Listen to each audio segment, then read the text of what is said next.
प्रिया राठौर। और खुश तो बहुत होंगे आज आप, स्पेशली 11th क्लास के बच्चे, क्योंकि आ गया है क्लास 11th का वन शॉट, जिसका आप बेसब्री से इंतजार कर रहे थे। तो चैप्टर 1 आज हम करने वाले हैं वन शॉट में, और ये तो आपको याद ही होंगे, पुराने साथी हैं हमारे। तो इसकी शुरुआत करते हैं। क्या क्या था चैप्टर में, आज हम पढ़ने वाले हैं ये टॉपिक जो बहुत इंपॉर्टेंट है। जीवों के मुख्य लक्षण, सजीवों के 2 प्रमुख लक्षणों में अंतर, उसके बाद जैव विविधता के बारे में, उसके बाद जैव विविधता के जो स्तर हैं उनके बारे में, वर्गीकी व वर्गीकरण विज्ञान के बारे में, उसके बाद नामकरण पढ़ेंगे, ठीक है, द्विनाम पद्धति जो है, वर्गीकरण संवर्ग पढ़ेंगे, उसके बाद संग्रहण, संग्रहालय, वनस्पति उद्यान, हर्बेरियम, जंतु उद्यान, कुंजी, नियम पुस्तिका, ठीक है, और एक और है मोनोग्राफ, जो इसी के साथ ही आते हैं। तो ये सारी जो चीजें हैं वो हमें पढ़नी है। और सबसे पहला टॉपिक हमारा जो है वो क्या है, जीव क्या है, यानी कि लिविंग थिंग क्या है।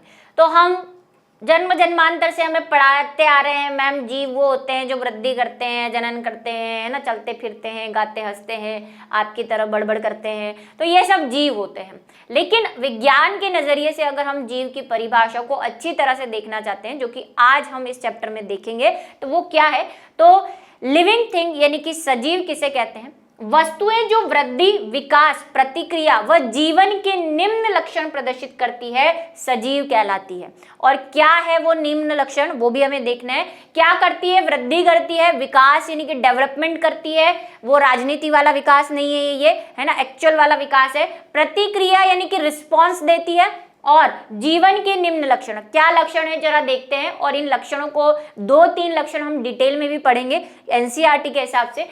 तो सजीव वृद्धि करते हैं। भाई आज आप छोटे थे, आज नहीं, कल आप छोटे थे, कल आप छोटे थे, आज आप इतने बड़े हो गए हो, है ना, कैसे हुए, क्योंकि आपने ग्रोथ की है, वृद्धि की है। तो सभी सजीव जो है वो वृद्धि करते हैं, ठीक है। अभी इसमें हम 1-2 चीजें डिस्कस करेंगे। सजीव जनन करते हैं, है ना, सारे सजीव जितने भी आप देखो, गाय, कुत्ता, बिल्ली, आप खुद, आप क्या करते हैं, रिप्रोडक्शन करते हैं, यानी कि जनन करते हैं, है ना, रिप्रोडक्शन करते हैं। और तभी हमारी जो संख्या है वो बढ़ती रहती है, वरना तो एक मरा फाइल सल्टी, एक की फाइल सल्टी, मनुष्य गायब दुनिया से, है ना। तो हमें जनन करना है भाई। गमन और प्रतिक्रिया करते हैं, गति करते हैं और प्रतिक्रिया, प्रतिक्रिया को आप उद्दीपन भी बोल सकते हो, स्टिमुलेशन, इसके ऊपर हम थोड़ा सा विस्तृत अध्ययन करेंगे अभी।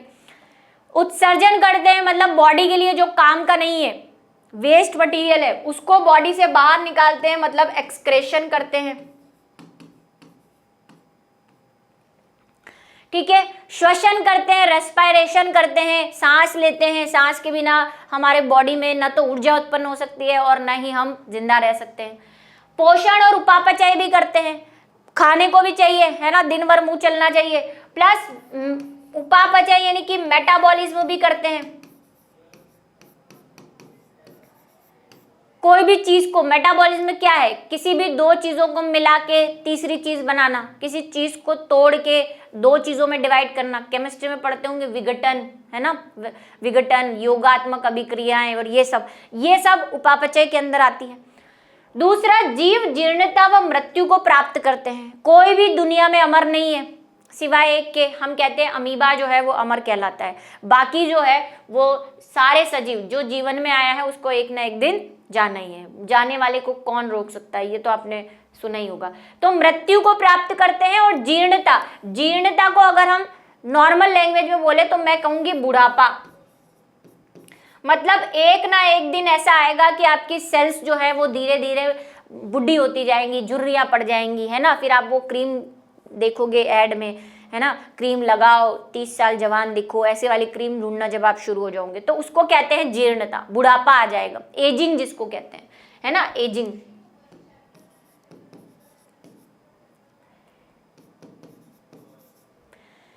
और फिर जो सबसे इंपॉर्टेंट कैरेक्टर है वो है जीव द्रव्य व कोशिकीय संगठन, कि अगर कोई सजीव है तो उसमें साइटोप्लाज्म होना चाहिए, उसमें सेल होनी चाहिए, और सेल से जुड़ी हुई चीजें यानी कि ऊतक, अंग, ऐसी चीजें भी होनी चाहिए, ठीक है। तो इन 4, 5, 6 जितने भी कैरेक्टर हैं उन पे अगर हम बात करें तो एनसीईआरटी कहती है कि ये सारे कैरेक्टर किसी सजीव में हो ऐसा जरूरी नहीं है। तो एनसीईआरटी ये कह रही है कि कुछ विशिष्ट लक्षण होते हैं, कुछ विशिष्ट लक्षण ऐसे हैं जिससे किसी सजीव को हम परिभाषित कर सकते हैं। और वो 3-4 विशिष्ट लक्षणों पे एनसीईआरटी ने डिस्कशन किया है कि पहला, अगर हम कहते हैं कि सारे सजीव वृद्धि करते हैं, बात को सुनना मेरी, सारे सजीव वृद्धि करते हैं, तो क्या सारे सजीव वृद्धि करते हैं? सब सजीवों में हमें वृद्धि मिलती है? क्या हम ये कह सकते हैं कि अगर कोई वृद्धि कर रहा है तो वो सजीव है? अगर ऐसा है तो क्या वृद्धि किसे कह रहे हैं? हम कह रहे हैं हमारी हाइट बढ़ रही है, हमारी लंबाई वगैरह बढ़ रही है, चौड़ाई बढ़ रही है, इसको वृद्धि करते हैं। लेकिन वृद्धि तो पहाड़ों में भी होती है। पहाड़ों पे जब मिट्टी जमा होने लग जाती है ना, तो पहाड़ पहले इतना था, कुछ टाइम बाद वो इतना हो जाता है, तो क्या ये वृद्धि नहीं है? तो क्या पहाड़ भी सजीव है?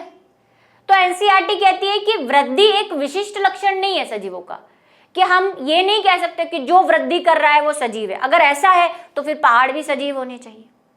तो वृद्धि का यहाँ पे मीनिंग क्या है ये पता होना चाहिए। वृद्धि का मतलब है इंटरनल ग्रोथ, आंतरिक वृद्धि से मतलब है। वृद्धि आंतरिक होनी चाहिए, मतलब अंदर, सेल के अंदर साइटोप्लाज्म बढ़ना चाहिए, कोशिका अंगक बढ़ने चाहिए, है ना, एंजाइम्स बढ़ने चाहिए, वो होती है वृद्धि, है ना। ऐसे ही नहीं कि बाहरी रूप से अगर आप कह रहे हो कि वृद्धि है तो वो वृद्धि नहीं कहलाएगी। हम जो वृद्धि की बात कर रहे हैं सजीवों के लिए वो अंदरूनी यानी आंतरिक रूप से वृद्धि है, जो कि पहाड़ों और इनमें नहीं होती। ये तो बाहरी रूप से वृद्धि कर रहे हैं, सिर्फ इनके अंदर कुछ नहीं बढ़ रहा, ठीक है। दूसरा है जनन। तो जनन को भी हम ये नहीं कह सकते कि सारे सजीव जनन करते, सारे सजीव जनन नहीं करते। अगर मैं आपको 1-2 एग्जांपल दूं, जैसे कि खच्चर सुना है, जिसको हम म्यूल कहते हैं, जो घोड़े और गधे के मिलने से बना होता है। खच्चर कभी जनन नहीं करता, तो क्या आप इस बेचारे को सजीव नहीं कहोगे? है तू तो सजीव नहीं है, तेरे तो जनन नहीं हो सकता है, चल भाग यहाँ से, तेरे को कैटेगरी से बाहर निकालते हैं। ऐसा नहीं कर सकते। तो हम जनन को भी एक विशिष्ट लक्षण नहीं कह सकते सजीव का, या परिभाषित नहीं कर सकते कि जो जनन करेगा वो सजीव है। मधुमक्खी में ड्रोन मधुमक्खी पढ़ी है आपने? वर्कर मधुमक्खी, सॉरी, जो वर्कर होती है, वर्कर श्रमिक मधुमक्खी, वो भी जनन नहीं करती, तो क्या वो निर्जीव है? नहीं मैम, ऐसा तो नहीं है, अपवाद मान लेते हैं हम उसको। तो जनन को भी हम सजीवों का एक विशिष्ट लक्षण नहीं मान सकते, है ना। है लक्षण, लेकिन ऐसा जरूरी नहीं कि सारे सजीवों में वो पाया जाता है। विशिष्ट लक्षण, इसको इंग्लिश में बोलते हैं डिफाइनिंग कैरेक्टर, मतलब एक ऐसा कैरेक्टर जो सभी सजीवों में पाया जाता है, उसका कोई अपवाद नहीं हो, तो हम उसको कह सकते हैं कि वो, ये सारे भी कैरेक्टर हैं सजीवों के। लेकिन एनसीईआरटी जो कह रही है कि भाई डिफाइनिंग कैरेक्टर कौन सा है वो बताओ। इस पे क्वेश्चन भी आया हुआ है और आ भी सकता है, इसलिए मैं आपको समझा रही हूं। फिर है उत्सर्जन। तो भाई सब सजीव उत्सर्जन करते हैं, माना उत्सर्जन करते हैं, ठीक है। ये हम कहते हैं कि सभी उत्सर्जन करते हैं, सारा वेस्ट बॉडी जो है शरीर से बाहर निकालते हैं, ये भी एक डिफाइनिंग कैरेक्टर हो सकता है। श्वसन, सारे सजीव सांस लेते हैं, ये भी एक डिफाइनिंग कैरेक्टर हो सकता है। पोषण और उपापचय, पोषण मतलब सब कुछ, सारे सजीव खाना खाते हैं, और उपापचय मेटाबॉलिज्म करते हैं। मेटाबॉलिज्म क्या है? मेटाबॉलिज्म आपको समझाया कि भाई इस पे भी भाई एक चीज है जो मैं आपको समझा रही हूँ। मेटाबॉलिज्म क्या है? 2 चीजों का मिलके नई चीज बनाना, क्या कहलाता है? या 2 चीजों का टूट के नई चीज बनाना, ठीक है। तो ये 2 क्रियाएं होती हैं मेटाबॉलिज्म के अंदर, 2 क्रियाएं होती हैं, एक होता है एनाबॉलिज्म और एक होता है कैटाबॉलिज्म, ठीक है। क्या होता है? एक होता है एनाबॉलिज्म और एक होता है कैटाबॉलिज्म। इसको अपचय कहते हैं और इसको उपचय कहते हैं। उपापचय 2 प्रकार का होता है। कैटाबॉलिज्म में क्या होता है? चीजें टूट जाती हैं 2 या 3 भागों में, और एनाबॉलिज्म में क्या होता है? 2 चीजें मिलके कोई चीज बनाती है। लेकिन क्या ये सिर्फ सजीवों में होता है? भाई ये है क्या, ये एक तरह की अभिक्रियाएं हैं, आप केमिस्ट्री में पढ़ते हो, कैल्शियम ऑक्सीजन से मिला कैल्शियम ऑक्साइड बन गया, ये बन गया वो बन गया। तो ये तो भाई अगर मैं लैब के अंदर भी करवा दूं, बीकर में डाल के करवाते हैं, प्रैक्टिकल करते हैं, आप ये डाला वो डाला नया पदार्थ बन गया, तो क्या वो बीकर भी सजीव है? मैं तब पतीले में करवा लूँ अपने घर के किचन में, है किचन में खाना बना रही हूँ, मैंने तेल गरम किया, तेल से वाष्प बनी, ये सब अभिक्रिया ही है, मेटाबॉलिज्म कैटाबॉलिज्म ही है, तो क्या वो भी सजीव है? तो उपापचय को भी हम एक डिफाइनिंग फीचर नहीं कह सकते, विशिष्ट लक्षण नहीं कह सकते। इसी तरह मृत्यु और जीर्णता हम कहते हैं कि चलो मृत होती है, ऐसे तो भाई टेबल कुर्सी भी मृत होते हैं, कभी ना कभी तो उनकी मौत आएगी। बूढ़ा होना हम डिफाइनिंग फीचर कह सकते हैं। लेकिन एक क्वेश्चन आया हुआ है बहुत कंपटीशन एग्जाम में भी, और ऐसे भी आपको पूछा जा सकता है कि निम्न में से कौन सा लक्षण सजीवों का विशिष्ट लक्षण है? और विशिष्ट लक्षण मैं आपको बता चुकी हूं, ऐसा लक्षण जिसका कोई अपवाद नहीं हो। और वहां पे अगर आपको ऑप्शन में जनन, वृद्धि, उपापचय ये दे रखा है और साथ में उद्दीपन प्रतिक्रिया दे रखा है, तो आप उद्दीपन प्रतिक्रिया को ही टिक करेंगे, क्योंकि उद्दीपन और प्रतिक्रिया होना, एनसीईआरटी ने भी इस चार को ही डिस्कस किया, 1, 2, 3 और 4। एनसीईआरटी कहती है कि उद्दीपनों की प्रतिक्रिया मतलब सेंसेस, कॉन्शियसनेस, कि भाई आप सजीव हो इसकी क्या गारंटी है, क्योंकि आप उस चीज को फील कर पाते हो, आप में इमोशन है, आपको कोई पिन चुभेगा तो आप हाथ हटा सकते हो, ये सब सेंशियस है। ये कोई नॉन लिविंग थिंग नहीं कर सकती, पहाड़ ऐसा नहीं कर सकते, टेबल ऐसा नहीं कर सकती, ठीक है। तो उद्दीपन की प्रतिक्रिया हमारा क्या है, एक विशिष्ट लक्षण है, मतलब सजीवों का विशिष्ट लक्षण है। क्या है? उद्दीपन की प्रतिक्रिया। कई बुक्स इसका गलत आंसर देती हैं, वो कहती हैं जनन है, लेकिन एनसीईआरटी के हिसाब से, क्योंकि हम क्लास 11th लोकल में पढ़ रहे हैं, हमें एनसीईआरटी फॉलो करनी है, तो एनसीईआरटी के हिसाब से उद्दीपनों की प्रतिक्रिया ही जीवों का विशिष्ट लक्षण है, जो सभी सजीवों में पाया जाता है। अब आप बोलेंगे पेड़ में भी पाया जाता है, आप पेड़ को टच करते हो, फील होता है उसको, लेकिन वो इतना हाई लेवल वाला नहीं है। जैसे छुई मुई का पौधा आपने देखा है, टच करते हो वो ऐसे है ना बैठ जाता है, छुप जाता है शर्मा के। तो उद्दीपनों की प्रतिक्रिया हमारा विशिष्ट लक्षण है, ये इस पूरे का सार है। अब एनसीईआरटी एक परिभाषा देती है सजीव की, एक और जो मैं यहाँ पे अभी लिखूंगी, इस जगह पे एक लाइन लिखी हुई है एनसीईआरटी में कि सजीव क्या है, आपसे पूछ ले कि सजीव क्या है। अब ये सारे डिस्कशन के बाद एनसीईआरटी ने एक एंड में परिभाषा दी है, स्वप्रतिकरण, जिसको हम कहते हैं रेप्लिकेशन, मतलब अपनी कॉपी बनाना, वही जनन करना, ठीक है। रेप्लिकेशन, स्वनियमन, जिसको हम कहते हैं रेगुलेशन, हम अपने आप को रेगुलेट करते हैं, हम आपको कंट्रोल करते हैं। बाहर ठंड है तो हम हमारी बॉडी को कंट्रोल कर लेंगे, कुछ ओढ़ लेंगे, बॉडी का टेम्परेचर मेंटेन कर लेंगे, है ना। भूख लग रही है तो एनर्जी ले लेंगे, हम रेगुलेट कर पाते हैं, रेगुलेट करते हैं।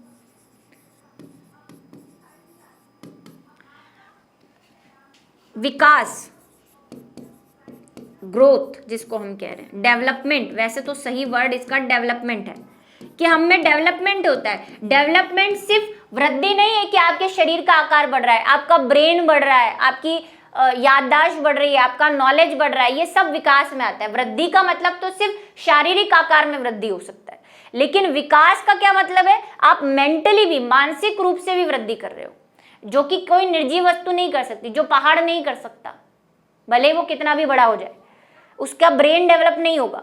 तो विकास, ठीक है। स्वप्रतिकृति नियमन, ये लिखी हुई है एनसीईआरटी में परिभाषा, स्वप्रतिकृति, स्वनियमन, विकास व बाहरी उद्दीपनों के प्रति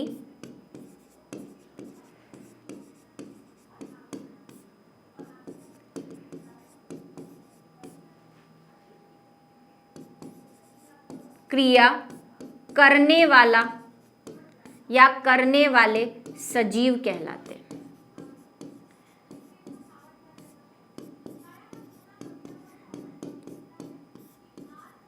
ये है एनसीईआरटी की परिभाषा जो लास्ट में लिखी हुई है इन सब कैरेक्टर को डिफाइन होने के बाद।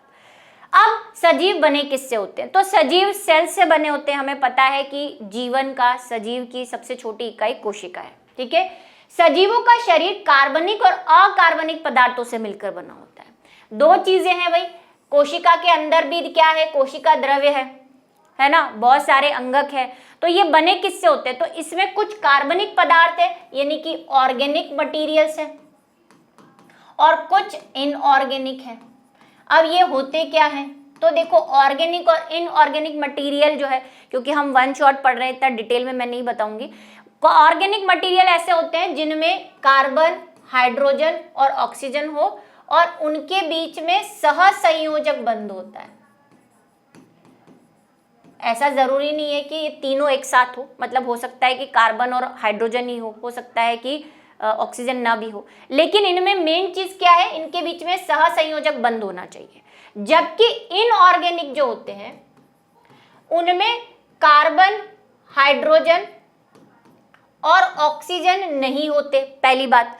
और अगर है भी तो इनमें सहसंयोजक बंध नहीं होता। इनमें कार्बन, हाइड्रोजन, ऑक्सीजन के अलावा नाइट्रोजन, फास्फोरस ऐसी चीजें होती है और बंध नहीं होता। कौन सा बंध? सहसंयोजक बंध नहीं होता। ये मेन डिफरेंस है। थोड़ा बहुत आप केमिस्ट्री पढ़ रहे हैं, आपको पता है। दूसरा, कार्बनिक पदार्थ हम कहते हैं कि लिविंग थिंग्स में मिलते हैं, लेकिन लिविंग थिंग्स में इनऑर्गेनिक सब्सटेंस भी मिलते हैं। ठीक है, ठीक, ये थोड़ा शॉर्ट में था। सजीवों के निर्माण में 99% भाग, ये बहुत इंपॉर्टेंट है, इसको ध्यान रखें, कार्बन, हाइड्रोजन, ऑक्सीजन और नाइट्रोजन से बना होता है। कि सजीवों का शरीर जो है वो मैक्सिमम 99% का क्या क्या होता है, उसमें कार्बन होता है, हाइड्रोजन, ऑक्सीजन और नाइट्रोजन होता है। दूसरे भी होते हैं, फास्फोरस भी होता है, लेकिन बहुत कम मात्रा में होता है। एक क्वेश्चन आपसे पूछ ले कि निम्न में से कौन सा पदार्थ सजीवों में सबसे कम पाया जाता है, और आपको 4 ऑप्शन दे दे, कार्बन, हाइड्रोजन, नाइट्रोजन और फास्फोरस, तो सबसे कम कौन पाया जा रहा है? फास्फोरस पाया जा रहा है, क्योंकि नाइट्रोजन तो हम कह रहे हैं 99% में नाइट्रोजन है। ठीक है, तो ऐसा क्वेश्चन इस पे बन सकता है, आपको ध्यान रखना है, और एक बार पूछा हुआ भी है। फिर बात करते हैं सजीवों के मुख्य समूह में। जीव विज्ञान के अंतर्गत सजीवों को मुख्यतः 2 समूहों में बांटा गया है। इस जीव विज्ञान में, बायोलॉजी में 2 ही सजीव है, एक तो है प्लांट और दूसरे हैं एनिमल। तो हमेशा मैं कहती हूँ कि हम जो ये आपको दिख रहे हैं 2 पैरों वाला जानवर आपके सामने खड़ा है, ये भी एक जानवर ही है।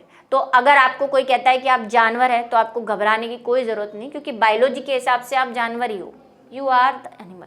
ठीक है, ठीक है, आप एनिमल की कैटेगरी में आते हो। तो एनिमल और प्लांट 2 ही कैटेगरी है जीव विज्ञान के अंतर्गत, इन 2 कैटेगरी में हम बांटते हैं। अब बात कर लेते हैं कि पादप और जंतुओं में क्या अंतर है। आपसे पूछ ले कि प्लांट्स और एनिमल में क्या अंतर है, तो वो थोड़ा सा हम देख लेते हैं, इस पे क्वेश्चन बन सकता है। सबसे पहले एनिमल। एनिमल जो होते हैं वो कैसे होते हैं? अशाखित होते हैं, अनब्रांच होते हैं। कहीं ऐसा तो नहीं है आप जैसे जन्मे हो वैसे ही रहते हो, ऐसा तो नहीं कि आज आपके एक हाथ है, कल यहाँ से दूसरा हाथ निकल के वहां एक शाखा बना रहा है, एक पैर है, एक पैर यहाँ से निकल रहा है, ऐसा नहीं होता ना। अब अशाखित हो, जैसे रह आए हो इस धरती पर वैसे ही आप में 2 पैर, 2 हाथ जो भी है वो रहेगा। लेकिन प्लांट क्या होते हैं? शाखित होते हैं, उनमें ब्रांचेस निकलती रहती है, शाखाएं निकलती रहती है, कभी इधर से, कभी उधर से, कभी इधर से। ठीक है। दूसरा, शरीर की निश्चित आकृति व रूप अपरिवर्तित रहता है। आकृति आपकी निश्चित है, गाय है तो गाय जैसी ही रहेगी, कल को कुत्ता नहीं बन जाएगी। इंसान हो तो इंसान जैसे ही दिखोगे, वही सर है, वही चेस्ट है, वही पैर है, ऐसा रहेगा।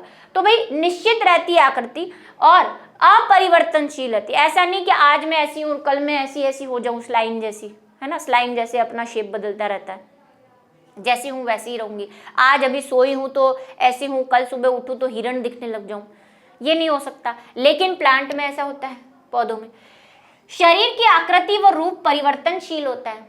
आपको पता है पौधे का शेप बदलता रहता है। आज पौधा ऐसा दिख रहा है, आप 6 महीने बाद देखोगे तो वो घना सा बढ़ जाएगा, उसकी कहीं से शाखाएं निकल जाएगी, कहीं से पत्तियां निकल जाएंगी, कहीं पत्तियां झड़ जाएंगी। तो इनका रूप और आकृति परिवर्तनशील होते रहते हैं। इनमें हम में क्लोरोप्लास्ट नहीं होता, हरे कलर की तो नहीं दिख रही मैं आपको, है ना, तो इनमें क्लोरोप्लास्ट नहीं होता, क्लोरोफिल नहीं होता। क्लोरोप्लास्ट यानी हरित लवक, और क्लोरोफिल जो हरित लवक के अंदर रहता है हरे कलर का वर्णक, उसको कहते हैं क्लोरोफिल। तो इनमें नहीं होता, जबकि प्लांट में क्या होता है, क्लोरोप्लास्ट होता है, और क्लोरोप्लास्ट के अंदर क्या होता है, क्लोरोफिल भी होता है। और क्लोरोफिल क्या आपको पता ही है, और कौन कौन से वर्णक होते हैं, जेंथोफिल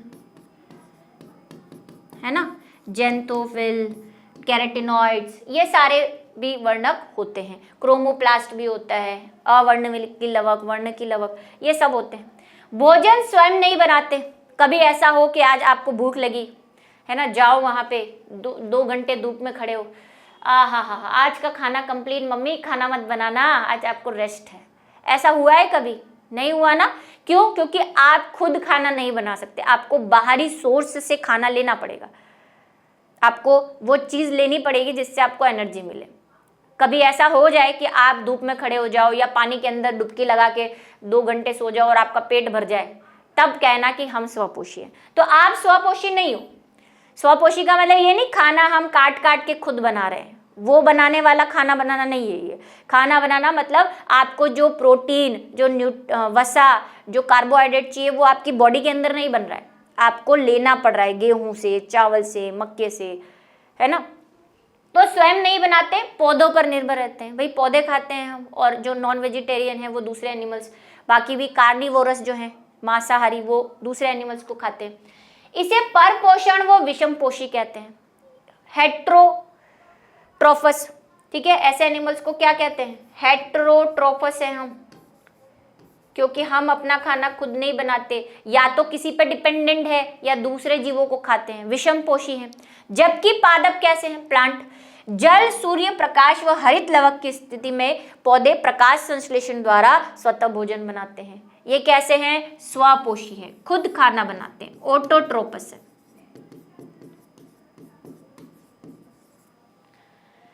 है ना। प्लांट सनलाइट से खाना खुद बनाते हैं, आपसे मांगने तो नहीं आते कि ला तेरा खाना मेरे को दे, बना के दे मेरे को, ऐसा तो नहीं कहते। ठीक, एक निश्चित समय तक अंगों में वृद्धि होती है। भाई एक ही हाइट देख ही रहे माशाल्लाह मेरी, आप जो बढ़ गई अब नहीं बढ़ेगी। आप जिस एज में आ चुके हैं आपकी भी हाइट अब नहीं बढ़ेगी, है ना। तो निश्चित समय तक वृद्धि होती है, चाहे वो कैसे हाइट में हो या बोन्स की हो अंदर। अब आप ये मत कहना पहले मैं पतला था अब मोटा हो गया, वो मोटा होना अलग चीज है, वो तो भार में वृद्धि है, भार में वृद्धि हो सकती है। यहाँ पे बात हो रही है आकार प्रकार में वृद्धि की। ठीक है, ये अनिश्चित और दोनों ही, इनमें भार में भी वृद्धि होती रहेगी, आकार में भी वृद्धि होती रहेगी। कोई ऐसा नहीं है कि आज आप इतना छोटा प्लांट देख रहे हो तो 6 साल बाद भी वो इतना हो सकता है, वो इतना हो जाए, इतना हो जाए, इतना हो जाए, पेड़ बन जाए। ठीक है, तो वृद्धि जो है इनकी क्या रहेगी, अनियमित रहेगी, कोई नियमितता नहीं है कि सिर्फ हाइट ही बढ़ेगी या चौड़ाई ही बढ़ेगी। ठीक, नेक्स्ट है जंतु कोशिकाओं में कार्बोहाइड्रेट का संचय ग्लाइकोजन के रूप में होता है। हम जो दिन भर अड़ल बड़ल खाते रहते हैं, क्या सारा हम इतना काम कर लेते हैं? कुछ तो ऐसे हैं जो बीन बैग पे बैठे टीवी देख रहे हैं, इधर से चिप्स ठोस रहे हैं, चिप्स मूवी चल रही है, खाते जा रहे हैं, एक्टिविटी कुछ की नहीं। तो अब वो जो आप खा रहे हैं वो खाना कहाँ जाएगा? तो जब हमारे पास हमारी बॉडी के अंदर एक्सेसिव खाना हो जाता है, यानी एनर्जी आ जाती है जिसकी हमें अभी ज़रूरत नहीं है, तो हमारी सेल्स बड़ी चालाक हैं, है ना। वो क्या करती हैं, वो अपनी सेल के अंदर उसको स्टोर करके रख देती है। जैसे हम खाना बच जाता है तो फ्रिज में डाल देते हैं, कल खा लेंगे, है ना। ऐसे वो क्या करती है, सेल्स अपने अंदर खाने को बचा के रखती है, संचित करके रखती है, जिसको संचय कहते हैं, स्टोर करके रखती है। लेकिन एनिमल में वो जो बचा हुआ खाना है ना, वो ऐसे नहीं कि प्रोटीन आपने खाया तो प्रोटीन के प्रोटीन सेल ने ले लिया, कार्बोहाइड्रेट खाई तो कार्बोहाइड्रेट ले ली। प्रोटीन क्या करती है, उसको अपने हिसाब से ढाल लेती है, वो उसको ग्लाइकोजन में बदल देती है। चाहे आपने कुछ भी खाया हो, उस एनर्जी को जो कार्बोहाइड्रेट आपने खाई है किसी भी प्रकार की, उसको ग्लाइकोजन में बदल के स्टोर कर लेती है। वसा तो वसा के रूप में ही रहेगी, लेकिन जो कार्बोहाइड्रेट है जैसे ग्लूकोज है, सुक्रोज है, ये सारी कार्बोहाइड्रेट है, उनको ग्लाइकोजन के रूप में अवशोषित करके रख देगी। फिर जब आपको जरूरत होगी तो कह देगी ले मैंने बचा के रखा था फ्रिज में, है ना। प्लांट क्या करते हैं, प्लांट भी ऐसा करते हैं कि भाई सनलाइट तो दिन भर आ रही है, दिन भर प्रकाश संश्लेषण हो रहा है, और प्लांट की तो कोई ज़्यादा एक्टिविटी भी नहीं है, उसे हमारी तरह ऐसे वेलों की तरह घूमना भी नहीं है, उसे एक ही जगह खड़े रहना है, हमारी तरह पंचायती भी नहीं करनी है। तो इसको तो एनर्जी की और कम जरूरत होती है, लेकिन बन पूरे दिन भर रही है। तो ये भी यही करता है, अपने खाने को स्टोर करके रखता है, संचित करके, लेकिन किस फॉर्म में? जो कार्बोहाइड्रेट है उसको स्टार्च के फॉर्म में रखता है, और हम जो है कार्बोहाइड्रेट को ग्लाइकोजन की फॉर्म में संचित करके रखते हैं। ठीक है। विसर्जन, जिसको हम कहते हैं उत्सर्जन भी कहते हैं, है ना। वेस्ट मटेरियल, दिन भर ठूसे जा रहे हो, जो काम का नहीं है वो भी खाए जा रहे हो, बॉडी के अंदर बहुत सारी अभिक्रियाएं हो रही हैं, उपापचय प्रक्रियाएं हो रही हैं, उसमें कुछ वेस्ट पदार्थ निकल रहा है, उसको बॉडी से निकालने के लिए हमारे पास अंग होते हैं, है ना, जैसे टॉयलेट के थ्रू, पसीने के थ्रू निकालते रहते हैं हम। यहाँ पे क्या है, विसर्जी अंगों का अभाव है, ज़्यादा प्लांट जो है उनके पास वेस्ट मटेरियल होता भी नहीं है ना, हमारी तरह खोखोड़े नहीं है वो, और इनके पास विसर्जी अंग, इनके पास किडनी विडनी नहीं है, हमारे पास किडनी है, लिवर है जो ब्लड को प्योर करता है, इनके पास नहीं है। इनके पास कुछ ऑर्गन है, जैसे कई बार ये रंध्र जो स्टोमेटा होते हैं उसके थ्रू निकाल देते हैं, कई बार अपनी छाल के साथ निकाल देते हैं, छाल में छाल होती है ना पेड़ की, सूखने के बाद उसमें डाल देते हैं, तो छाल जब पेड़ से अलग हो जाएगी तो वेस्ट मटेरियल भी अलग हो जाएगा। तो अंग नहीं है इनके पास स्पेशल हमारी तरह। उद्दीपनों को ग्रहण करने की क्षमता होती है, ये तो हमने कहा भाई विशिष्ट लक्षण है सजीवों का। पिन चुभोएगा तो आउच निकलेगा आपके मुंह से, है ना, चुमटी भरेंगे तो आउच निकलेगा, डांट पड़ेगी तो आंसू निकलेंगे, ये सब क्या है, उद्दीपनों के प्रति अनुक्रिया। ठंड लगेगी, गर्मी लगेगी, लेकिन प्लांट में भी है, लेकिन हमारे लेवल के नहीं है।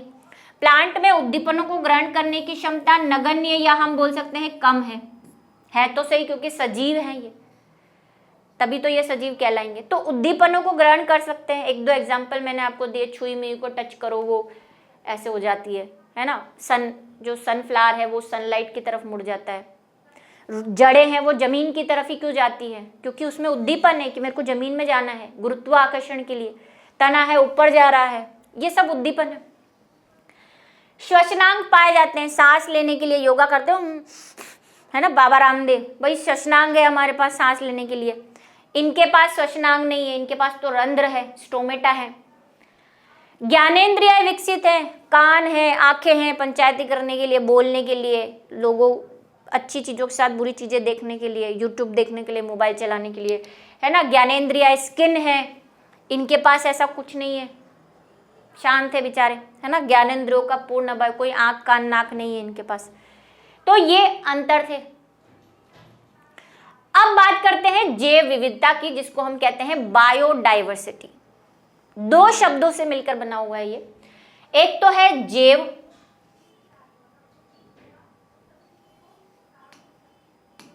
एक तो है जैव यानी कि बायोलॉजिकल जिसको हम कह सकते हैं या जैविक कह सकते हैं, और दूसरा है विविधता। विविधता का मतलब होता है भिन्नता, वैरायटी।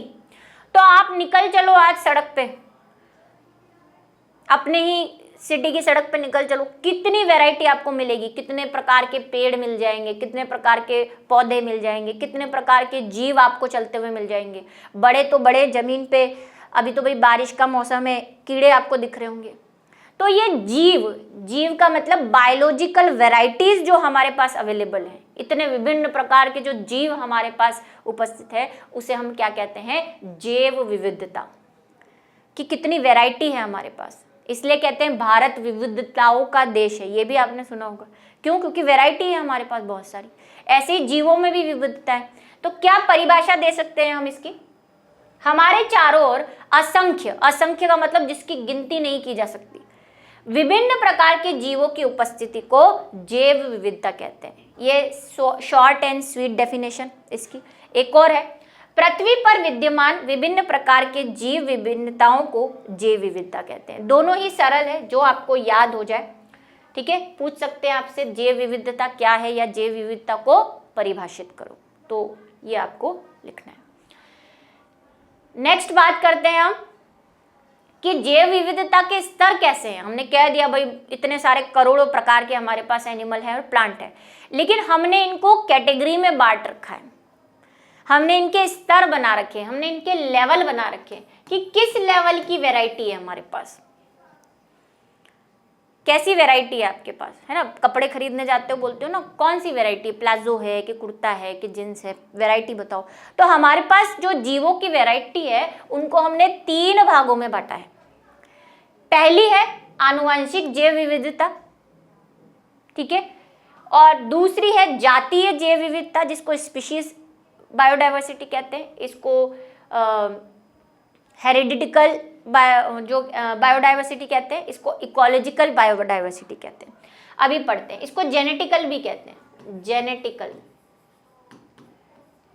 जेनेटिकल बायोडाइवर्सिटी, ठीक है। क्या है आनुवंशिक जैव विविधता, जेनेटिक, इससे आपको याद हो जाएगा। आनुवंशिकी, हमारी आनुवंशिकी क्या है कि कोई भी लक्षण जो हम में मौजूद है वो हमारी पीढ़ी दर पीढ़ी जाता रहता है सजीवों में। जैसे मेरा कोई लक्षण है, जैसे कि कलर मेरा सांवला है, तो हो सकता है मेरी बच्ची या बच्चा जो भी है उसमें सांवला कलर आए, तो ये कैरेक्टर क्या हुआ, पीढ़ी दर पीढ़ी गया।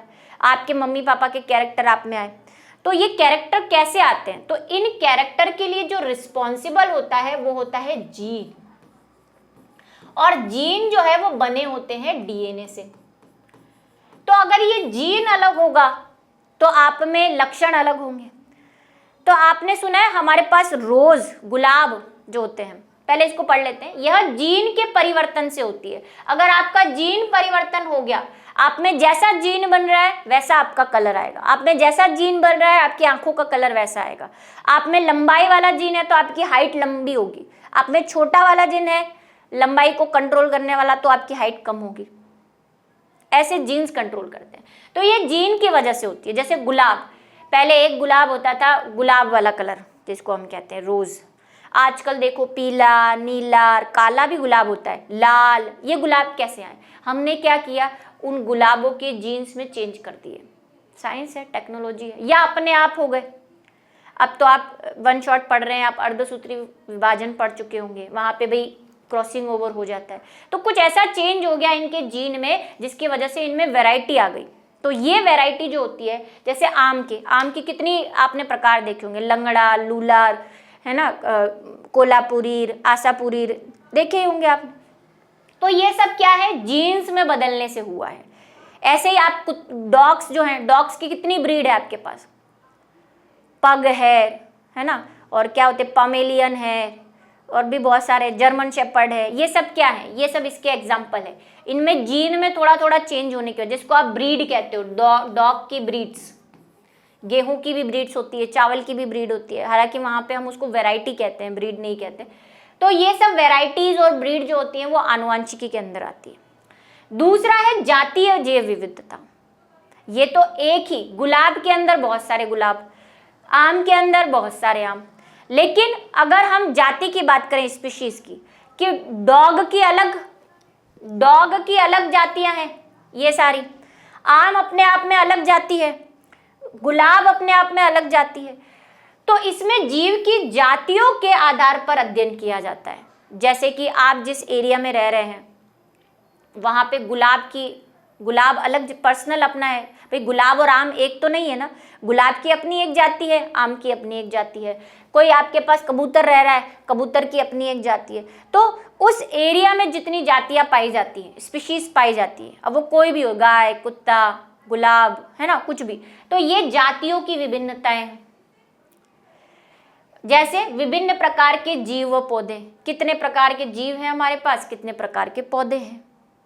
यहाँ पे सिर्फ एक में गुलाब की अपनी किस्में हैं, आम की अपनी किस्में हैं, लेकिन अगर हम गुलाब, कुत्ता और सबको मिला दे तो फिर वो जातीय विविधता में आ जाएंगे।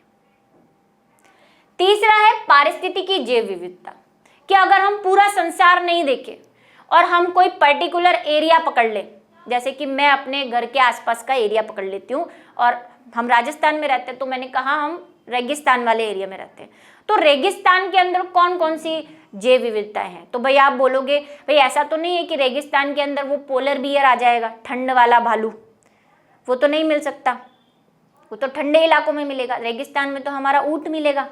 तो भाई ये क्या हो गई, ये पारिस्थितिकी जैव विविधता हो गई। पारिस्थिति का मतलब इन्वायरमेंट, कि वहाँ का इन्वायरमेंट कैसा है, गर्मी वाला है, धूल उड़ रही है तो वहाँ पे कैमल मिलेगा, बहुत ठंड है तो वहाँ पे पोलर बियर मिलेगा, है ना। नॉर्मल टेम्परेचर है तो वहाँ पे सभी प्रकार के जीव मिलेंगे, गाय कुत्ता ये भी मिलेगा, ठीक है। तो ये होती है पर्यावरण। यह जीवों के भौगोलिक क्षेत्र में पाई जाने वाली विभिन्न जीव होते हैं, अलग अलग जीव अलग अलग एरिया में, है ना। समुद्री एरिया में जाओगे तो वहाँ पे मछलियाँ ज़्यादा दिखेंगे आपको। जैसे वन पहाड़, वन में अलग तरह के आपको एनिमल, शेर अब मेरे घर के आसपास तो मिलेगा नहीं, वो तो वन में मिलेगा वहाँ की परिस्थिति के अनुसार। पहाड़ पे अलग अलग प्रकार के जीव आपको मिलेंगे, नदी में अलग प्रकार के मिलेंगे स्थिति के अनुसार। तो ये भी वैरायटी है, फॉरेस्ट की अलग वैरायटी है, पहाड़ की अलग वैरायटी है। तो ये भी क्या है, पारिस्थितिकी जैव विविधता। ये क्वेश्चन आपको पूछ सकते हैं, थोड़ा सा इंपॉर्टेंट है। नेक्स्ट चलते हैं। अब है वर्गीकी। वर्गीकी मतलब टैक्सोनॉमी। कई बच्चों को वर्गीकी और वर्गीकरण विज्ञान यानी कि सिस्टेमेटिका में बहुत डिफरेंस पता नहीं होता, बहुत कंफ्यूज रहते हैं। क्या है वर्गीकी? कि हमने दुनिया भर के जीव गिना डाले, लेकिन अगर हमें इनको अध्ययन करना है तो कैसे अध्ययन करेंगे? हैं पकड़ पकड़ के ला के छोड़ देंगे, ऐसा तो नहीं है। हमें कोई उनका क्राइटेरिया सेट करना पड़ेगा कि आप बोल रहे हो इतनी वैरायटी है, अगर हमें उससे स्टडी करना है तो हम कैसे करेंगे? तो अध्ययन की दृष्टि से हमने क्या किया है, हर एनिमल को अलग अलग कैटेगरी में बांट रखा है और फिर हम उसका अध्ययन करते हैं। लेकिन मान लो आज आप किसी जंगल में गए, आपको कोई नया सा ऐसे जानवर मिला, आपने कहा कि भाई यार ये जानवर तो मैंने कहीं नहीं देखा, है ना, इसकी शक्ल तो मैम जैसी मिलती है ना, बंदर होगा वो कोई, इसलिए मैम जैसी मिल रही है। तो भाई क्या करें, तो मैं इसको लैब में ले जाता हूँ, इसको अध्ययन करता हूँ। तो क्या अध्ययन कैसे करोगी? हाय तू कैसा है, खाना खा ले, ऐसे अध्ययन थोड़ी करते हैं। अध्ययन पहले आप देखोगे यार इसके 2 पैर हैं, इसके 2 कान हैं, है ना। फिर आप उसको कोई नाम देना चाहोगे। अब नाम ऐसे थोड़ी चिंकू पिंकू ये नाम तो दोगे नहीं। नाम कैसे देते हैं भाई? विज्ञान में नाम साइंटिफिकल होते हैं। आप चिंकू दोगे, फिर वो फॉरेन चला गया, वहाँ पे पिंकू दे दिया, तो नामकरण देंगे और फिर उसको वर्गीकृत करेंगे कि इसको रखना कहाँ से। तो आपने बोला कि यार ये मैम की शक्ल का दिख रहा है और बंदर की शक्ल का दिख रहा है, तो इसको हम जो है मेमेलिया में डाल देते हैं, ऐसा करोगे। तो ये 3 चीजें करते हो। तो टैक्सोनॉमी क्या है, वर्गीकी। देखो मैं आपको एक चीज बताती हूँ, कई बुक्स ने वर्गीकी और सिस्टेमेटिका में बहुत गड़बड़ कर रखी है। कई में हिंदी में वर्गीकी को वो सिस्टेमेटिका लिख देते हैं और टैक्सोनॉमी को वर्गीकरण विज्ञान लिख देते हैं। बस ये ध्यान रखना, हिंदी वाला छोड़ दो एक बार। वर्गीकी ये मैंने सही लिखा है, बहुत सारी बुक्स में चेक करके लिखा है, टैक्सोनॉमी को वर्गीकी ही कहते हैं, ठीक है। विज्ञान की वह शाखा जिसके अंतर्गत जीवों की पहचान, नामकरण, वर्णन और उसका विविध वर्गीकरण किया जाता है, वर्गीकी कहलाती है। ये भी डेफिनेशन पूछी जा सकती है 1 मार्क्स में। क्या करना है, कोई भी जितने भी जीव, आपने कहा बहुत सारे जीव है, तो पहले उस जीव को पहचानना कि वो कैसा है, कैसा दिखता है। उसके बाद उसका नामकरण करना, उसको नाम देना, और तीसरा फिर उसको रखना, वर्गीकृत करना। वर्गीकरण मतलब क्लासिफिकेशन, नामकरण मतलब नोमेनक्लेचर, वैसे यहाँ लिखा हुआ है, ठीक है। तो पहले तो वही आप देखोगे यार इसके 2 कान 2 हाथ है, या हमारे जैसा दिखता है, तो ये हो सकता है हमारी कैटेगरी का हो। फिर आप उसको नाम दोगे, लेकिन नाम सबसे पहला आइडेंटिफिकेशन, पहचान करना। इसमें लक्षणों के आधार पर जीवों को पहचान कर उसकी तुलना पहले से ज्ञात जीवों से करते हैं। जैसे मैंने अभी बंदर की तुलना मेरे से की कि यार इसके भी 2 मैम जैसे कान हैं, 2 मैम जैसी आंखें हैं, तो तुलना की ना आपने। ऐसे थोड़ी यार ये नया जीव क्या है, अभी कुछ इसमें समानताएं हमसे, हमारे से मिलती जुलती। तो पहले उसका आइडेंटिफिकेशन करेंगे कि है क्या ये, इसके बाल हैं, एक पूंछ है, इस तरह से। फिर उसका नामकरण करेंगे। इसमें लक्षणों की पहचान के बाद उसका नाम दिया जाता है, लेकिन नाम हम ऐसा वाला नहीं देंगे, नाम वैज्ञानिक नाम देना पड़ेगा आपको, साइंटिफिक नेम देना पड़ेगा। साइंटिफिक नेम क्या होते हैं पढ़ेंगे, अभी आगे आने वाले हैं, है ना। वैज्ञानिक नाम देंगे ताकि अध्ययन की दृष्टि से हम उसको समझ सके। पिंकू चिंकू रिंकू ऐसे नाम नहीं देंगे। दूसरा, उसको डालना है कैटेगरी में। हमने जंतुओं और प्लांट में, भाई इसको एनिमल में डालोगे या पौधों में, अभी चलो हमने क्लासिफिकेशन नहीं पढ़ा, हमें कुछ नहीं पता, लेकिन आप उसको देख के पहले ये डिसाइड करोगे कि ये एनिमल है कि प्लांट है, अभी इतना ही समझ लो। तो भाई आप उसको क्लासिफाई करोगे, ये आपकी मैमेलिया की कैटेगरी में है कि पॉरीफेरा का है कि ऑर्थोपोडा का है, कीड़ा है कि क्या है, तो ये आप उसको क्लासिफाई करोगे। यह जीवों की आकारिकी, आकारिकी का मतलब देखने में, मॉर्फोलॉजिकल, शारीरिकी मतलब उसके अंदर की संरचना, खाली बाहर बाहर से नहीं, अंदर उसकी क्या है क्या नहीं है, कैसी संरचनाएं हैं, कैसी कोशिकाएं हैं, है भी है या नहीं है, ये सारी चीजें। और जाति वृत्तीय, उसका रिलेशन देखोगे कि वो किससे कॉमनली मिल रहा है। जैसे कि अगर बंदर मिला तो आप कह दोगे इंसानों से मिलता जुलता है ना, तो उसका जाति वृत्तीय मतलब कि रिलेशन देखोगे कि किससे बना होगा ये। अगर उड़ने वाला है तो हम कहेंगे यार ये कोई पक्षी हो सकता है, क्योंकि पक्षी उड़ते हैं। दो पैरों पे चलने वाला है तो हम कह देंगे हो सकता है ये मानव से रिलेटेड कोई जीव है। आधार समूह में बांटा जाता है, ठीक है। चलिए, तो ये 3 चीजें हमें करनी होती है। नेक्स्ट है वर्गीकरण विज्ञान, जिसका इंग्लिश नाम आप याद रखेंगे सिस्टेमेटिका। सिस्टेमेटिका भी टैक्सोनॉमी का ही एक पार्ट है, जो हम वर्गीकरण विज्ञान पढ़ के आए, वर्गीकी उसी का पार्ट होता है, लेकिन उसकी एक परिभाषा है जो यहाँ पे दी है। यह विज्ञान की वह शाखा है जिसके अंतर्गत विभिन्न जीवों की तुलना, कंपैरिजन किया जाता है, विकासवात्मक व जातिवृत्तीय संबंधों का अध्ययन किया जाता है। क्या है ये जातिवृत्तीय संबंध?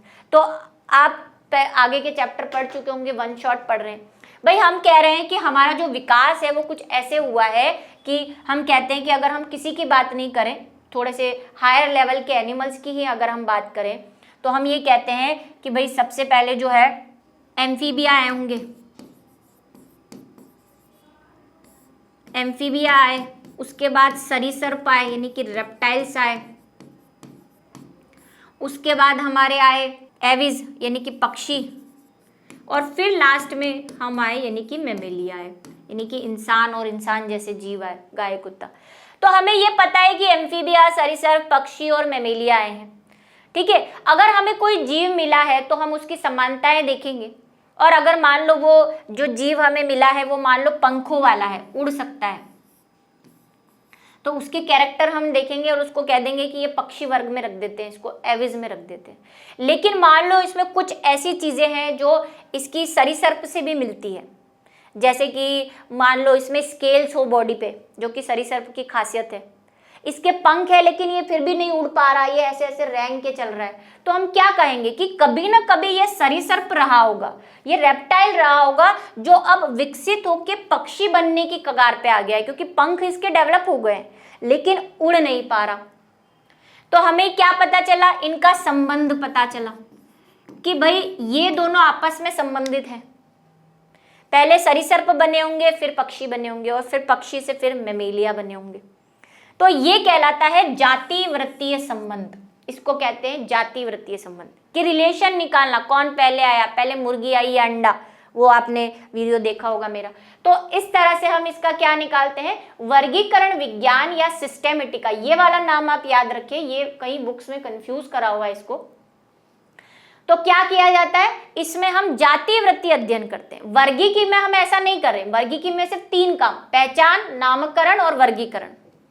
और वर्गीकरण की ही एक शाखा है सिस्टेमेटिका, जिसको लीनियस ने दिया था, कैरोलस लीनियस ने, और इन्होंने, इनकी एक बुक है नेचुरला सिस्टेमेटिका, उसमें इस नाम को जिक्र किया था, ठीक है। तो वहां पे जो है उन्होंने ये बताया कि हम संबंधों को भी भाई किस कैटेगरी में रखना है, किसके बाद रखना है, ये सब अध्ययन हमें इसमें करना पड़ेगा। अब आ जाती है मेन टॉपिक जो है वर्गीकी संवर्ग, जो स्पेशल है। इस पे लॉन्ग टाइप का आंसर बन सकता है आपके लिए, जिसको हम कहते हैं टैक्सोनोमिक यूनिट्स या टैक्सोनोमिक कैटेगरी। वर्गीकी संवर्ग। अब क्या हुआ, जब जानवर बढ़ते गए, खोज होती गई, नामकरण भी दे दिया, पहचान भी दे दी गई, तो जैसे कि मैंने कहा कि गुलाब की भी बहुत वैरायटी है, आम की भी बहुत वैरायटी है। तो अब हम कंफ्यूज ना हो जाए और अध्ययन हमारा इजी रहे कि भाई कोई नया एनिमल आया है तो अब उसको किस में रखना है, किस में नहीं रखना है, इन सारी झंझटों से मुक्ति पाने के लिए कैरोलस लीनियस ने कहा कि क्यों ना हम इन जंतुओं को, प्लांट को, सबको मिला के जितने भी सजीव हैं उनको अलग अलग कैटेगरी में बांट दें। जैसे कि आप सभी बच्चे हो, क्या आप स्कूल में जाते हैं तो आपको एक ही हॉल में बिठा देते हैं, ये बैठो यहाँ पे पढ़ो जो मैं पढ़ा रही हूँ, ऐसा नहीं है ना। क्या करते हैं, आपके माइंड के हिसाब से, आपकी बॉडी डेवलपमेंट के हिसाब से आपको क्लास में दिया जाता है। आपका जो भी IQ लेवल है उसके हिसाब से आपको 6th में या 7th में या पिछली जो कक्षा आपने पढ़ी होगी उसके हिसाब से, पिछली कक्षा यहाँ पे वही है जाति वृत्ति अध्ययन के, पहले आप पक्षी रहे होंगे या मैमल रहे होंगे, है ना, उसके हिसाब से आपको अलग अलग ग्रुप्स में बांट देते हैं। क्यों बांट देते हैं? ताकि टीचर की माथापड़ी कम हो जाए। है मैं पढ़ा रही हूँ इधर वर्गीकी संवर्ग, बच्चे कह रहे कहाँ पढ़ा रही है मैम, कुछ समझ ही नहीं आ रहा मेरे को, तो ये क्या लिखा हुआ है, ये ए है, ये यू है, ये टी है, ऐसे बोल रहा है वो, तो ऐसा हो जाएगा ना। तो हमने क्या किया, हमारे कंफर्टेबल के हिसाब से, स्टडी के हिसाब से कैटेगरी बना रखी है, संवर्ग बना रखे हैं, जिसको हम कहते हैं वर्गीकी संवर्ग। जीवों को अध्ययन की दृष्टि से, परिभाषा क्या लिख सकते हो, जीवों को अध्ययन की दृष्टि से विभिन्न स्तरों में बांटा गया है, स्तर, ठीक है, स्तरों में बांटा गया है, इसे हम क्या कहते हैं, वर्गीकी संवर्ग कहते हैं। ये परिभाषा हो गई है इसकी। लीनियस की प्रणाली के अंतर्गत जीवों को निम्न समूह में बांटा गया है। सबसे पहले आती है जाति। यहाँ पे एक चार्ट बना हुआ है, देखो, सबसे बड़ा ग्रुप वो है जगत, जिसको हम कहते हैं किंगडम। यहाँ पे मैं सबके इंग्लिश लिख रही हूं, किंगडम। किंगडम में दुनिया भर के जितने भी सजीव हैं वो सब किंगडम के अंदर आते हैं। और किंगडम हमारे पास दो है, एक प्लांट किंगडम और एक एनिमल किंगडम। फिर क्या हुआ, हमने कहा भाई प्लांट की भी बहुत वैरायटी है, एनिमल की भी है, तो थोड़ा सा और छोटा ग्रुप कर देते, भाई इतने करोड़ों एनिमल हम कैसे स्टडी करेंगे या करोड़ों प्लांट कैसे स्टडी, तो थोड़े छोटे और ग्रुप बना देते हैं। तो फिर हमने जगत से और छोटे ग्रुप बनाए, जिसको हम कहते हैं फाइलम। अभी इनको डिटेल में पढ़ेंगे। फिर फाइलम भी बहुत बड़े होने लग गए। भाई अगर मैं एक ऑर्थोपोडा फाइलम ही लूं, मैं कहती हूँ कि दुनिया का सबसे बड़ा फाइलम ऑर्थोपोडा है, जिसमें हजारों करोड़ों अरबों टाइप के कीड़े हैं, है ना, जिसकी मुझे भी नाम नहीं पता। देखते ही होंगे आप, कीड़े कितने नीचे गिर जाते हैं बारिश के मौसम में लाइट में, क्या आपको हर का नाम पता है? नहीं। तो भाई बहुत वैरायटी हो गई। तो फिर हमने उनको और छोटे ग्रुप में कन्वर्ट कर दिया, जिसको हम कहते हैं वर्ग या क्लास। फिर क्लास से और छोटा ग्रुप किया, ऑर्डर। ऑर्डर से और छोटा ग्रुप किया, फैमिली। फैमिली से और छोटा जीनस, और जीनस से और छोटा स्पीशीज। तो अगर आपसे पूछ ले कि इन सब में ये क्या है, ये एक एक संवर्ग है ना, लेवल्स हैं, ये वर्गीकी टैक्सोनोमिक कैटेगरी है। ये एक कैटेगरी है, ये दूसरी कैटेगरी, ये तीसरी कैटेगरी, ये चौथी, ये पांचवी, ऐसे कैटेगरी है, 7 कैटेगरी है, ठीक है। तो क्या है वर्गीकी संवर्ग? अध्ययन की दृष्टि से जीवों को विभिन्न स्तरों में बांटा गया है, इन स्तरों को वर्गीकी संवर्ग कहते हैं। ये वर्गीकी संवर्ग 7 है। इसमें सबसे बड़ा है ये जगत, और सबसे छोटा है जाति। और इनको भी फिर और बांटा हुआ है। ऐसा नहीं है कि वर्ग है तो उसमें एक ही वर्ग है। जैसे आपकी क्लासेस हैं, आप सबको क्लास ही बोलते हो, लेकिन एक 5th क्लास है, एक 6th क्लास है, एक 7th क्लास है, एक 8th क्लास है। ऐसे यहाँ पे वर्ग बहुत सारे हैं, गण भी बहुत सारे हैं, उनको एनिमल्स के हिसाब से बांटा है। अभी देखेंगे, धीरे धीरे आपको समझ में आएगा। तो सबसे बड़ा है जगत और सबसे छोटा है जाति, ठीक। सबसे छोटा जाति है। जाति सबसे छोटी इकाई, आपसे पूछ ले वर्गीकी संवर्ग की सबसे छोटी इकाई कौन सी है, तो क्या है? जाति, सबसे छोटी। यहां पे लिख दो, सबसे छोटी इकाई।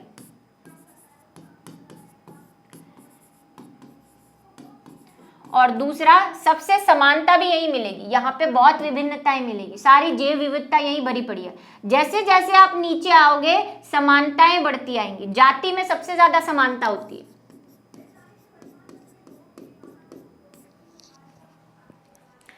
यह वर्गीकरण की सबसे छोटी इकाई है। किसी जाति के समस्त प्राणियों में समानता मिलती है। अगर आप कह रहे हैं कि ये एक जाति है, स्पीशीज है, तो वो पूरी एक जैसी दिखेगी। जैसे मानव जाति, ह्यूमंस, जिसका साइंटिफिक नेम है होमो सेपियंस, आपकी एक जाति। अब चाहे आप इंडिया में रह रहे हो तो भी आप होमो सेपियन हो, आप अमेरिका में रह रहे हो तो भी आप होमो सेपियन हो, मानव हो, आप अटलांटिका में रह रहे हो, घने जंगलों में रह रहे हो, है ना, अंडमान निकोबार के, तो भी आप होमो सेपियंस हो। ठीक है, तो जाति क्या है? जाति की परिभाषा अगर आपको देनी है तो हम जाति की एक परिभाषा दे सकते हैं, जीवों का वह समूह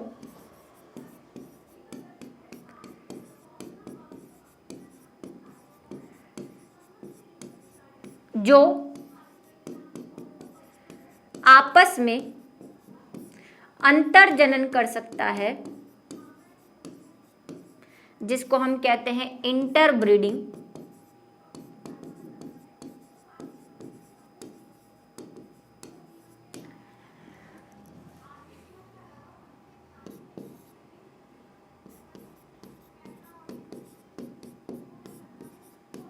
जाति कहलाता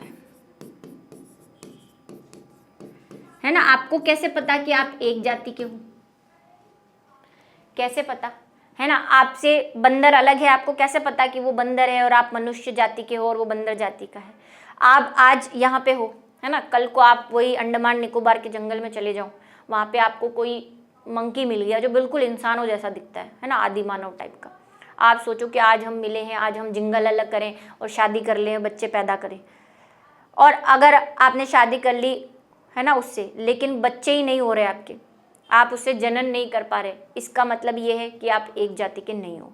क्योंकि जाति की परिभाषा के अनुसार आप आपस में क्या कर पाने होने होते हैं? जनन। तो जितने भी इंसान हैं, आप चाहे फॉरेन में रह रहे हो, इंडिया में रह रहे हो, लेकिन आप फॉरेन में जाके किसी इंसान से शादी या बच्चे पैदा करना चाहोगे तो कर लोगे, क्योंकि आप और वो सेम जाति के। लेकिन वही आप जंगल में जाके मंकी से बोलो चलो अपन शादी रचाते हैं, जिंगल अलग करते हैं, इट कांट बी पॉसिबल, क्योंकि उसकी जाति अलग है। ठीक, तो जाति क्या है? सबसे, जैसे कि आम की जो स्पीशीज है वो है मैंजीफेरा इंडिका, ये आम का साइंटिफिक नेम है। ठीक है, साइंटिफिक नेम है मैंजीफेरा इंडिका। इसमें ये जो इंडिका है ये जाति है इसकी, और आगे वाला वंश होता है। अभी नामकरण देखेंगे तब देखेंगे।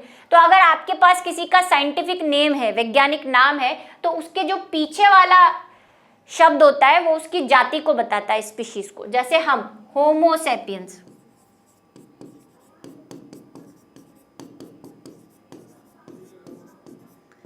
इसमें होमो हमारा वंश है, अभी वंश भी आएगा, और ये हमारी जाति है। अब किसी मंकी के भी नाम में होमो होता है, होमो पैरेडी, लेकिन उसका पैरेडी जाति है, क्योंकि हम आपस में जनन नहीं कर सकते, है ना। तो होमो तो मिल सकता है आपको सेम, लेकिन ये जाति अगर आपकी सेम नहीं है तो आप जनन नहीं कर सकते। ठीक है, चलो नेक्स्ट चलते हैं। फिर आता है उससे बड़ा, हम उल्टा पढ़ रहे हैं भाई, हम नीचे से शुरू कर रहे हैं, आपको समझ में तो आ गया होगा। एक ये वाली चीज भी मैंने बता दी, हम यहां से शुरू कर रहे हैं। जाति सबसे छोटी इकाई है, तो छोटे से बड़े पे जा रहे हैं। जैसे आप छोटे से बड़े पे जाओगे तो संख्या बढ़ती जाएगी, है ना, जीवों की। फिर है वंश, जिसको हम कहते हैं जीनस। समान गुणों वाली जातियों के मिलने से वंश का निर्माण होता है। एक वंश की सभी जातियों में कुछ समान गुण होते हैं। ठीक है, जाति अलग है आपकी, आप जनन नहीं कर सकते। लेकिन मान लो कोई ऐसी जाति है, जैसे मैंने अभी जस्ट कहा कि मेरे जैसा कोई मंकी जैसा आपको दिख रहा है, लेकिन हम आपस में जनन नहीं कर पा रहे, इसका मतलब जाति तो अलग है, लेकिन हम में फिर भी गुणों में समानता है, बहुत सारी चीजें हम में सेम है। तो क्या करें? तो हम उसको एक वंश में रख देते कि तू और मैं एक ही वंश में रहेंगे। जैसे भाई ये कौन है? ये है शेर, जंगल का राजा, और ये है टाइगर, जिसको हम क्या कहते हैं? बाघ। वैसे तो चीता है भाई, बाघ नहीं लिखना। अच्छा, एक चीज और मैं आपको बताती हूँ, हमारे जैसे, मतलब मैं भी कई सालों तक मैं भी इसी कैटेगरी में थी, मना नहीं करूंगी, कि हम समझते हैं कि चीता और बाघ एक ही होता है, लेकिन साइंटिफिकली चीता और बाघ अलग है, दोनों के साइंटिफिक नाम अलग है। तो ये मान लो ये टाइगर है, चीता है,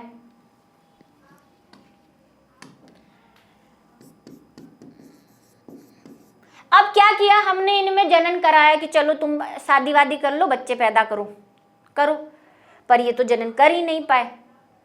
तो हमें क्या, देखो बहुत सारी समानताएं दिख रही है आपको, दोनों एक जैसे, थोड़ा बहुत इनमें एक जैसा ही है ना, ये भी ऐसा ऐसा ही दिखता है, ये भी ऐसा सही दिखता है। और इसको छोड़ो, बाघ को देखो आप, चलो ये तो फिर भी अलग दिख रहा है, बाघ, तेंदुआ और चीता, इनमें बहुत कम लोग फर्क बता सकते हैं। अभी मैंने कहा तेंदुआ, चीता और बाघ भी अलग होते हैं, तेंदुआ और अलग होता है, पैंथर जिसको आप कहते हैं, लेपर्ड और पैंथर अलग अलग होते हैं, लेकिन हमें नहीं पता चलता। ये हमें कब पता चला, जब हमने उनमें जिंगल अलग करवाया, हुआ ही नहीं, तब हमें पता चला है तो अलग अलग जाति के, लेकिन फिर भी दिखने में समानता है, काफी कुछ समानता है। तो फिर हमने उनको क्या किया, एक वंश में रख दिया। जैसे शेर का नाम क्या है, शेर का नाम है पैंथेरा लियो,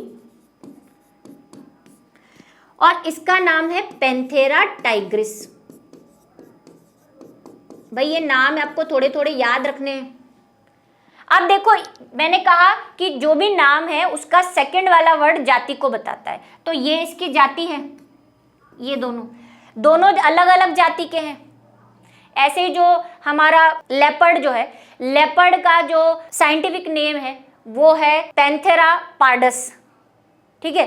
तो पैंथेरा पार्डस अलग जाति है, पीछे का नाम अलग है, तो जाति तो अलग अलग है, लेकिन आगे वाला नाम क्या बताता है, आगे वाला नाम वंश बताता है, वंश को बताता है। तो देखो इनका वंश सेम है, ये भी पैंथेरा, ये भी पैंथेरा, क्योंकि इनको सेम वंश में रखा है। ये दिखने में और बाकी कुछ कैरेक्टर्स में एक जैसे, इनके भी ऐसे बाल है, अच्छे दौड़ते हैं, कार्निवोरस है, शिकार करते हैं, काफी समानता है। तो जाति अलग अलग है, जनन नहीं कर पा रहे, लेकिन फिर भी इनमें समानता है, इसमें लेपर्ड में, तेंदुए में। तो हमने इन सबको एक वंश में रख रखा है जिसको हम पैंथेरा वंश कहते हैं, ठीक है। तो समान गुण वाली जातियां, इसकी जाति अलग है, इसकी जाति अलग है, लेकिन फिर भी इनमें समानता है, तो उसको हमने वंश का निर्माण कर दिया।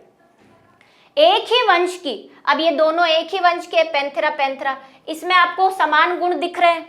अभी मैंने कहा टाइगर, तेंदुआ, शेर में काफी समानताएं होती है ना। तो ये क्या है भाई, एक वंश में है।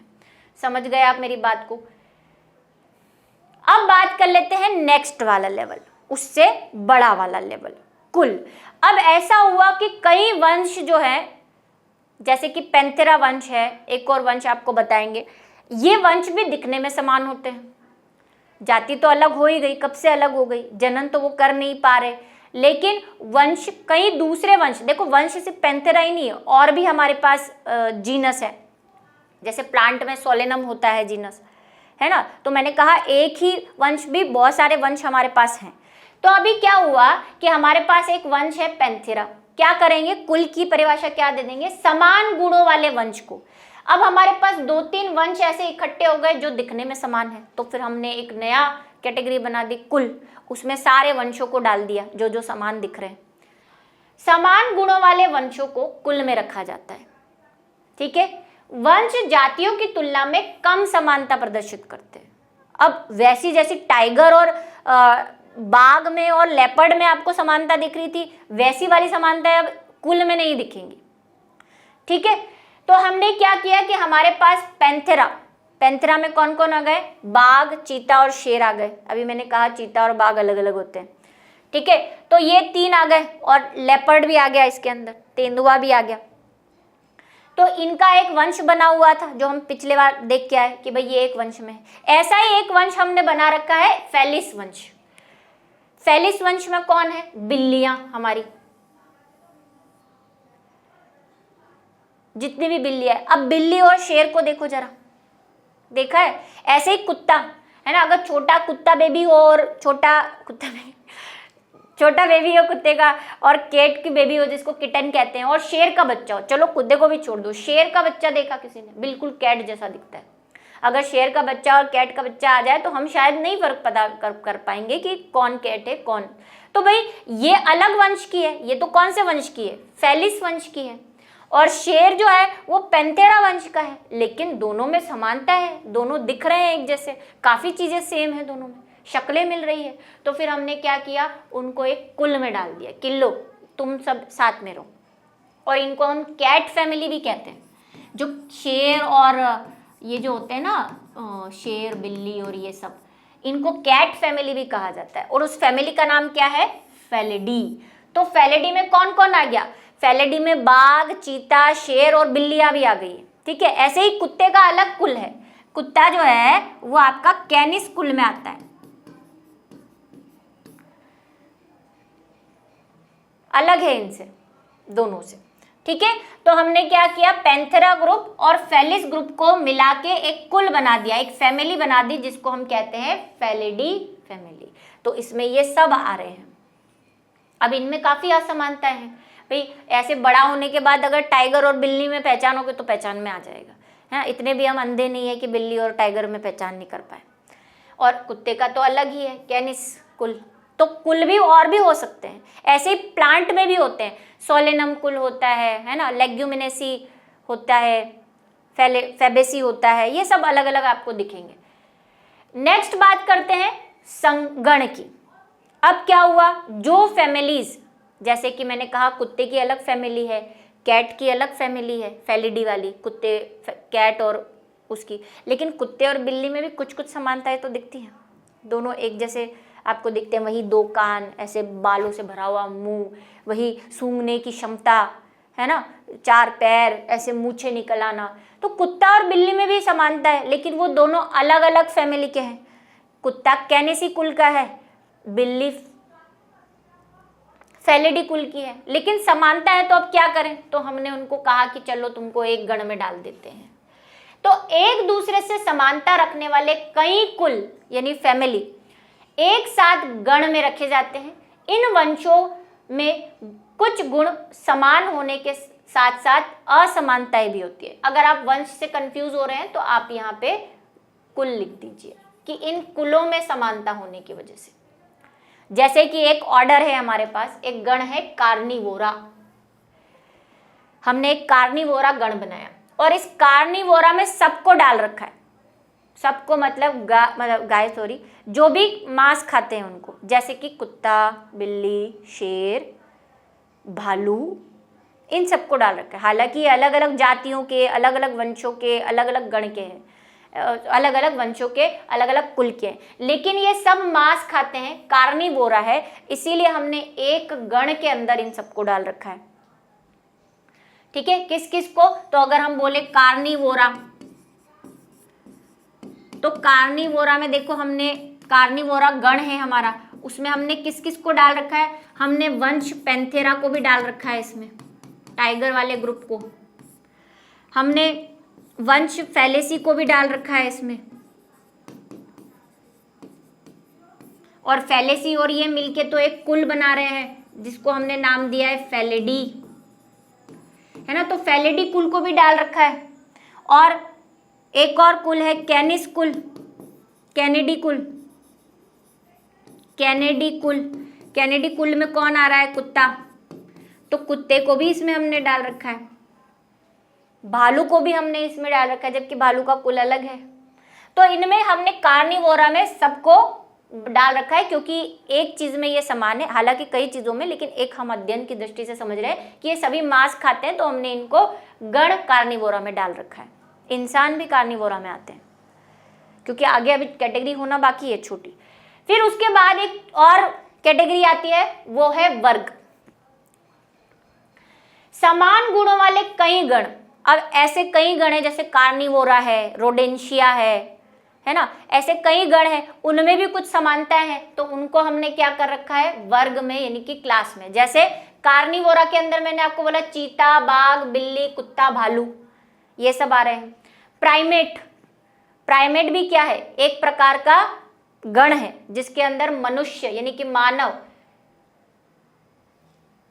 चिंपैंजी व बंदर आते हैं। चिंपैंजी और बंदर अलग अलग होते हैं, ये सब प्राइमेट में आते हैं, है ना। हम भी प्राइमेट गण के हैं, चिंपैंजी भी, क्योंकि हम में समानता है ना, आप देख रहे हो बंदर, मानव, है ना, फेस, तो भाई प्राइमेट में आते हैं। तो कार्निवोरा और प्राइमेट, इनमें कुछ समानताएं हैं। अब आप बोलोगे कहाँ समानता है? कुछ भी मैम बोल रही है। तो समानता इस नजरिए से है कि हम भी जो है जनन करने की हमारी विधि, समानताएं सिर्फ देखने में नहीं देखी जाती। हमने शुरू में कह दिया कि समानताएं हम आकारिकी रूप से भी देखेंगे, अंदर की संरचनाओं में भी देखेंगे, जनन करने की विधि, जैसे हमारे पास भी लंग्स है, इनके पास भी लंग्स है, हम भी खाना जो है डाइजेशन करते हैं, ये भी डाइजेशन करते हैं, हम भी सांस वैसे ही लेते हैं, कार्बन डाइऑक्साइड ऑक्सीजन बाहर निकालते हैं, ये भी वैसे ही लेते हैं, तो समानताएं तो है ही।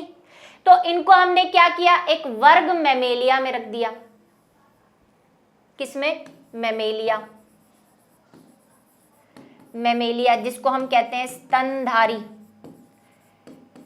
क्या समानता में रखा हमने? मैमेलिया में क्यों रखा है? क्योंकि ये भी अपने बच्चों को दूध पिलाते हैं, स्तन ग्रंथियां हैं इनमें, मेमोरी ग्लैंड्स है। और प्राइमेट्स में यानी कि मानव, चिंपैंजी और बंदर में भी स्तन ग्रंथियां है।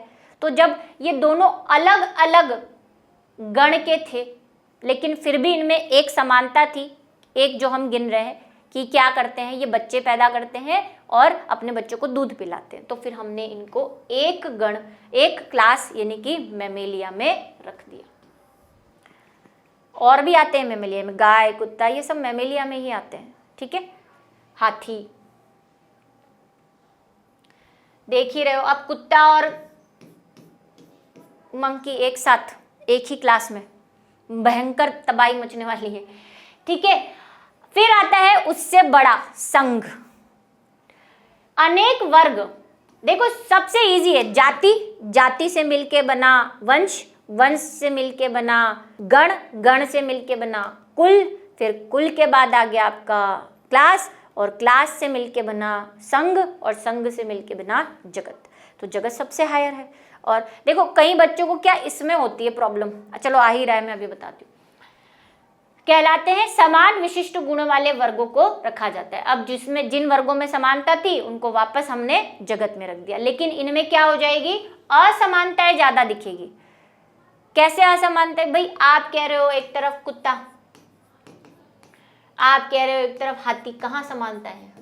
समानता सिर्फ ये है कि ये दोनों में मेमोरी ग्लैंड है, लेकिन असमानताएं ज्यादा दिख रही है। जैसे कि आप नोटिस कर रहे हैं कि मैम कहाँ दोनों समान है, कहीं से भी हमें नहीं दिख रही, क्योंकि आप सिर्फ बाहरी रूप से देख रहे हो, बाकी चीजें नहीं देख रहे। तो असमानताएं ज्यादा दिखेंगी आपको। कब? जब हम उनको फाइलम में रख देंगे।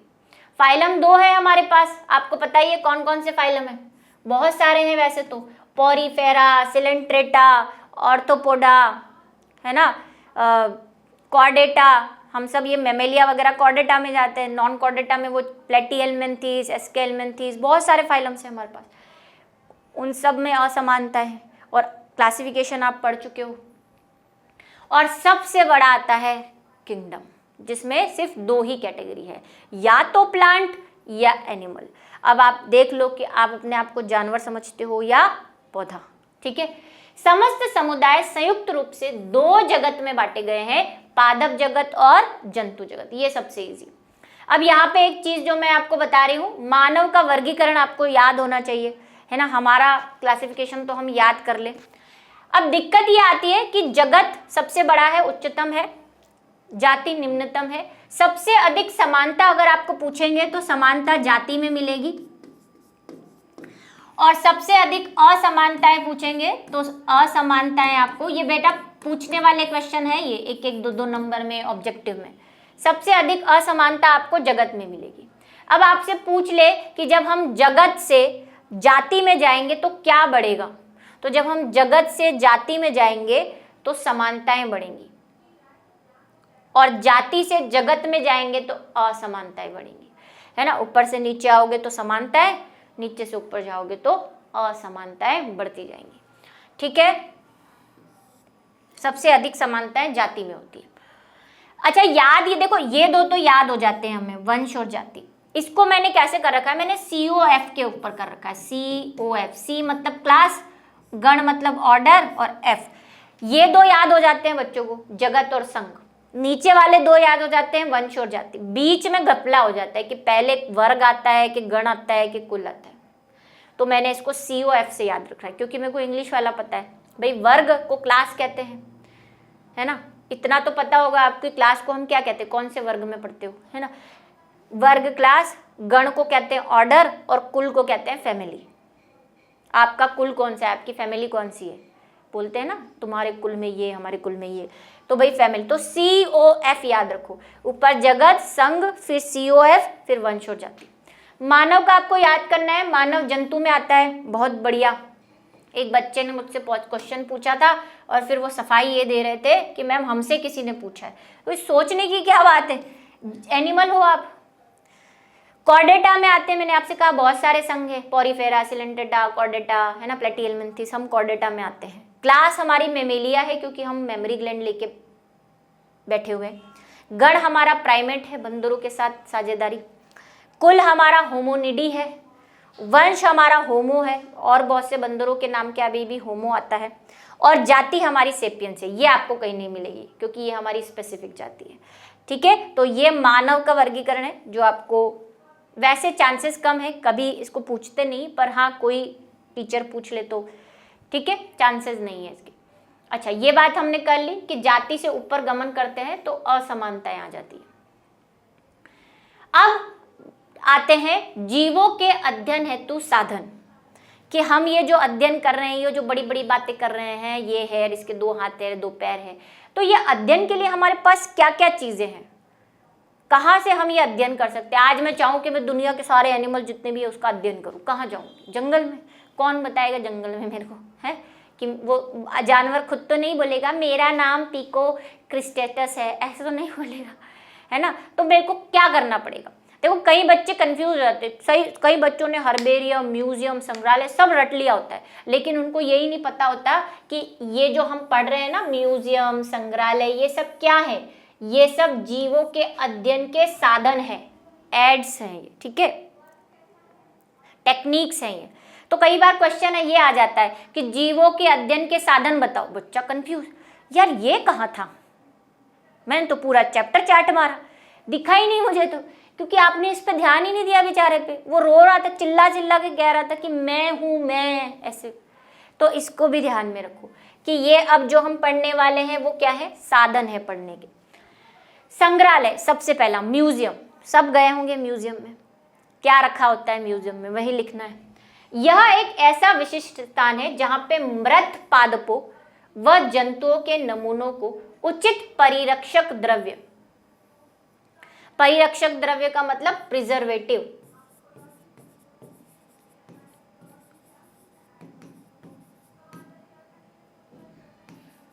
प्रिजर्वेटिव में रखते हैं। ठीक है, परिरक्षक का मतलब बचा के रखना। भाई आप प्लांट या एनिमल मरे हुए को घर पे लाके रखोगे तो सड़ जाएगा ना, उसको सड़ने से बचाने के लिए आपने अपने स्कूल लैब में भी देखा होगा, उसको एक लिक्विड में रखा जाता है। उस लिक्विड का नाम क्या है? उस लिक्विड का नाम है फॉर्मेलिन।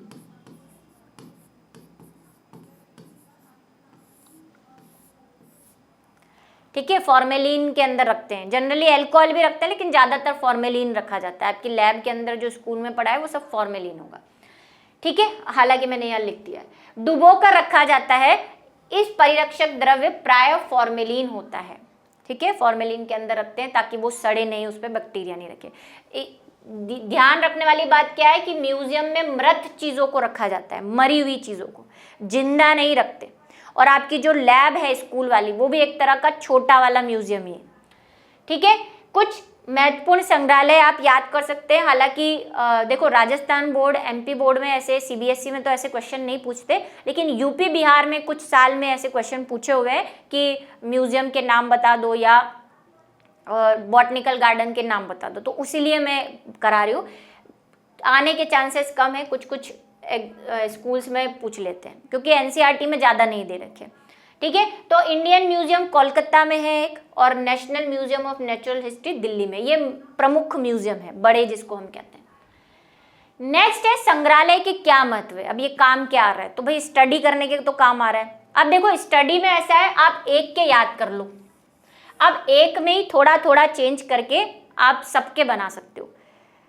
ठीक है, संग्रहालय में संरक्षित पादप और प्राणियों का विभिन्न क्षेत्रों एकत्रण समुचित जानकारी का स्रोत है। आगे जितनी भी चीजें आने वाली है, ये पॉइंट तो सब में ही लिखना है। बस आपको ये ध्यान रखना है कि यहाँ पे अगर कोई मृत जैसी चीज लिखी हुई है, मरी हुई चीजों का, तो फिर जब आप बॉटनिकल गार्डन में जाओगे तो वहां पे मृत मत लिख देना, वहां पे जीवित लिखना पड़ेगा। ठीक है, तो क्या करते हैं भाई, हमें क्या करना पड़ेगा, जानकारी मिलती है। आप लैब से क्या करते हो, जानकारी हासिल करते हो। किसी म्यूजियम में जाते हो, देखते हो, अच्छा ये महाराणा प्रताप का ये थार, वो फलाने का वो थार, है ना, ऐसे देखते हो। तो अभी हम जूलॉजी की बात करें तो आपको वहाँ पे ये अच्छा ये वाइपर है, ये कोबरा है, ये हिरण का सर लगा हुआ है, ऐसा दिखता है हिरण, है ना। ये सारी चीज़ें जानकारियाँ लोगे आप। इसमें प्राचीन व नई जातियों का अध्ययन, ऐसी जातियाँ जो पहले हुआ करती थी अब नहीं है, जैसे डायनासोर। हमारे यहाँ तो नहीं है, लेकिन फॉरेन में आप मूवीज़ वगैरह देखते हो, डायनासोर के बड़े बड़े कंकाल ऐसे लगा रखे हैं। कुछ तो मॉडल्स हैं, रियल कंकाल नहीं है वो, है ना। रियल कंकाल तो 1-2 जगह पे ही लगे हुए हैं।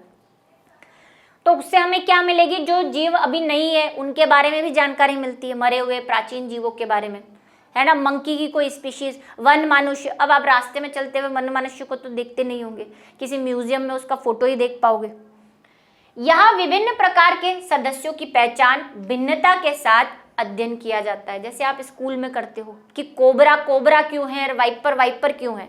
इसमें अंतर देखते हो ना कि कोबरा में वो ऐसा साइन बना होता है चश्मे वाला, स्पेक्ट्स वाला, वाइपर में नहीं होता, उसकी गर्दन ऐसी है, उसका मुंह ऐसा है, जहरीला सांप कौन सा है कौन सा नहीं है, ये सारी चीज़ें भिन्नताएं देख पाते हो। दूसरी चीज़ है हर्बेरियम, जो आपको स्कूल में भी करवाया होगा और इसलिए ये थोड़ा इम्पॉर्टेंट भी है, आपको हर्बेरियम इकट्ठा करवाया होगा। क्या होता है हर्बेरियम? इसमें विभिन्न पौधों और उनके अन्य भाग जैसे जड़, तना, फूल, पत्ती आदि को प्लांट प्रेस विधि द्वारा कागज की शीट पर सुखाकर चिपकाया जाता है। इन शीट को सर्वमान्य वर्गीकरण प्रणाली के अनुसार व्यवस्थित किया जाता है। प्रत्येक शीट पर पौधे का वर्गीकरण व नामकरण किया जाता है। ये एक पौधा मैंने कट करके लगाया हुआ है शीट पे। देखो ऐसी एक शीट होती है, हर्बेरियम शीट बोलते हैं, बहुत मोटी होती है वो, उस पर ऐसे मार्जिन भी बनी होती है। हम क्या करते हैं, पौधा लाते हैं, हर्बेरियम का काम आपको स्कूल में कराया होगा, बोलते हैं कि भाई चल तो टूर पे चल जाते हैं, वहाँ से अलग अलग प्लांट तोड़ के लाते हैं, उसको क्या करते हैं न्यूज़पेपर के अंदर उसको अच्छे से फैला के, बिल्कुल उसकी एक एक पत्ती एक एक कुछ दब वब नहीं जाए, न्यूज़पेपर में फैला के उसके ऊपर दूसरा न्यूज़पेपर और 2-4 न्यूज़पेपर रख के उस पर कोई भारी सामान रख देते हैं और उसको सूखने देते हैं, ताकि उसका जो पानी है वो न्यूज़पेपर या कागज़ अवशोषित कर ले और वो पूरा सूख जाए। जब वो सूख जाता है तो हम उसको हर्बेरियम शीट्स में ऐसे चिपका देते हैं। पूरा के पूरा चिपका सकते हो, जो जो इसमें दिख रहा है, देखो फूल, तना, जड़ें भी है, इसमें जड़ नहीं दिख रही है, हम जड़ें भी लेते हैं। फिर उसका नामकरण कर देते हैं कि भाई ये फूल है, ये तना है, ये जड़ है, और नीचे उसका वैज्ञानिक नाम लिखते हैं कि उसका साइंटिफिक नेम क्या है, ठीक है, वंश और जाति। और साइड में एक कॉलम बनाते हैं जहाँ पे उसका वर्गीकरण लिखते हैं, जैसे अभी हमने मानवों का लिखा, कौन सी जाति, कौन सी क्लास क्या है, तो इसको हम कहते हैं हर्बेरियम शीट। ऐसे बहुत सारे प्लांट्स को हम सुखा के फाइल के अंदर बना के हर्बेरियम बनाते हैं। और ऐसे हमारे पास इंडिया में और फॉरेन में पूरे के पूरे ऐसे रूम भरे पड़े हैं इन हर्बेरियम्स की, फाइलें पड़ी हैं, जहाँ पे दुनिया में जितनी भी स्पीशीज पाई जा रही है उनको सुखा सुखा के ऐसे लगाया है, ताकि आप जैसे कोई स्पीशीज है वो फॉरेन में मिलती है, अब फॉरेन कब जाओगे तो आप हर्बेरियम जाके उस हर्बेरियम की शीट्स के अंदर उसका फोटो, उसके बारे में जितनी भी जानकारी है वो सब देख सकते हो, इसलिए हर्बेरियम बनाते हैं। प्लांट प्रेस इसी को कहते हैं। प्लांट का मतलब पौधा, प्रेस का मतलब दबाना, हमने दबा दिया ना प्लांट को, ऐसे चपटा करके सुखा दिया, उसको कहते हैं प्लांट प्रेस।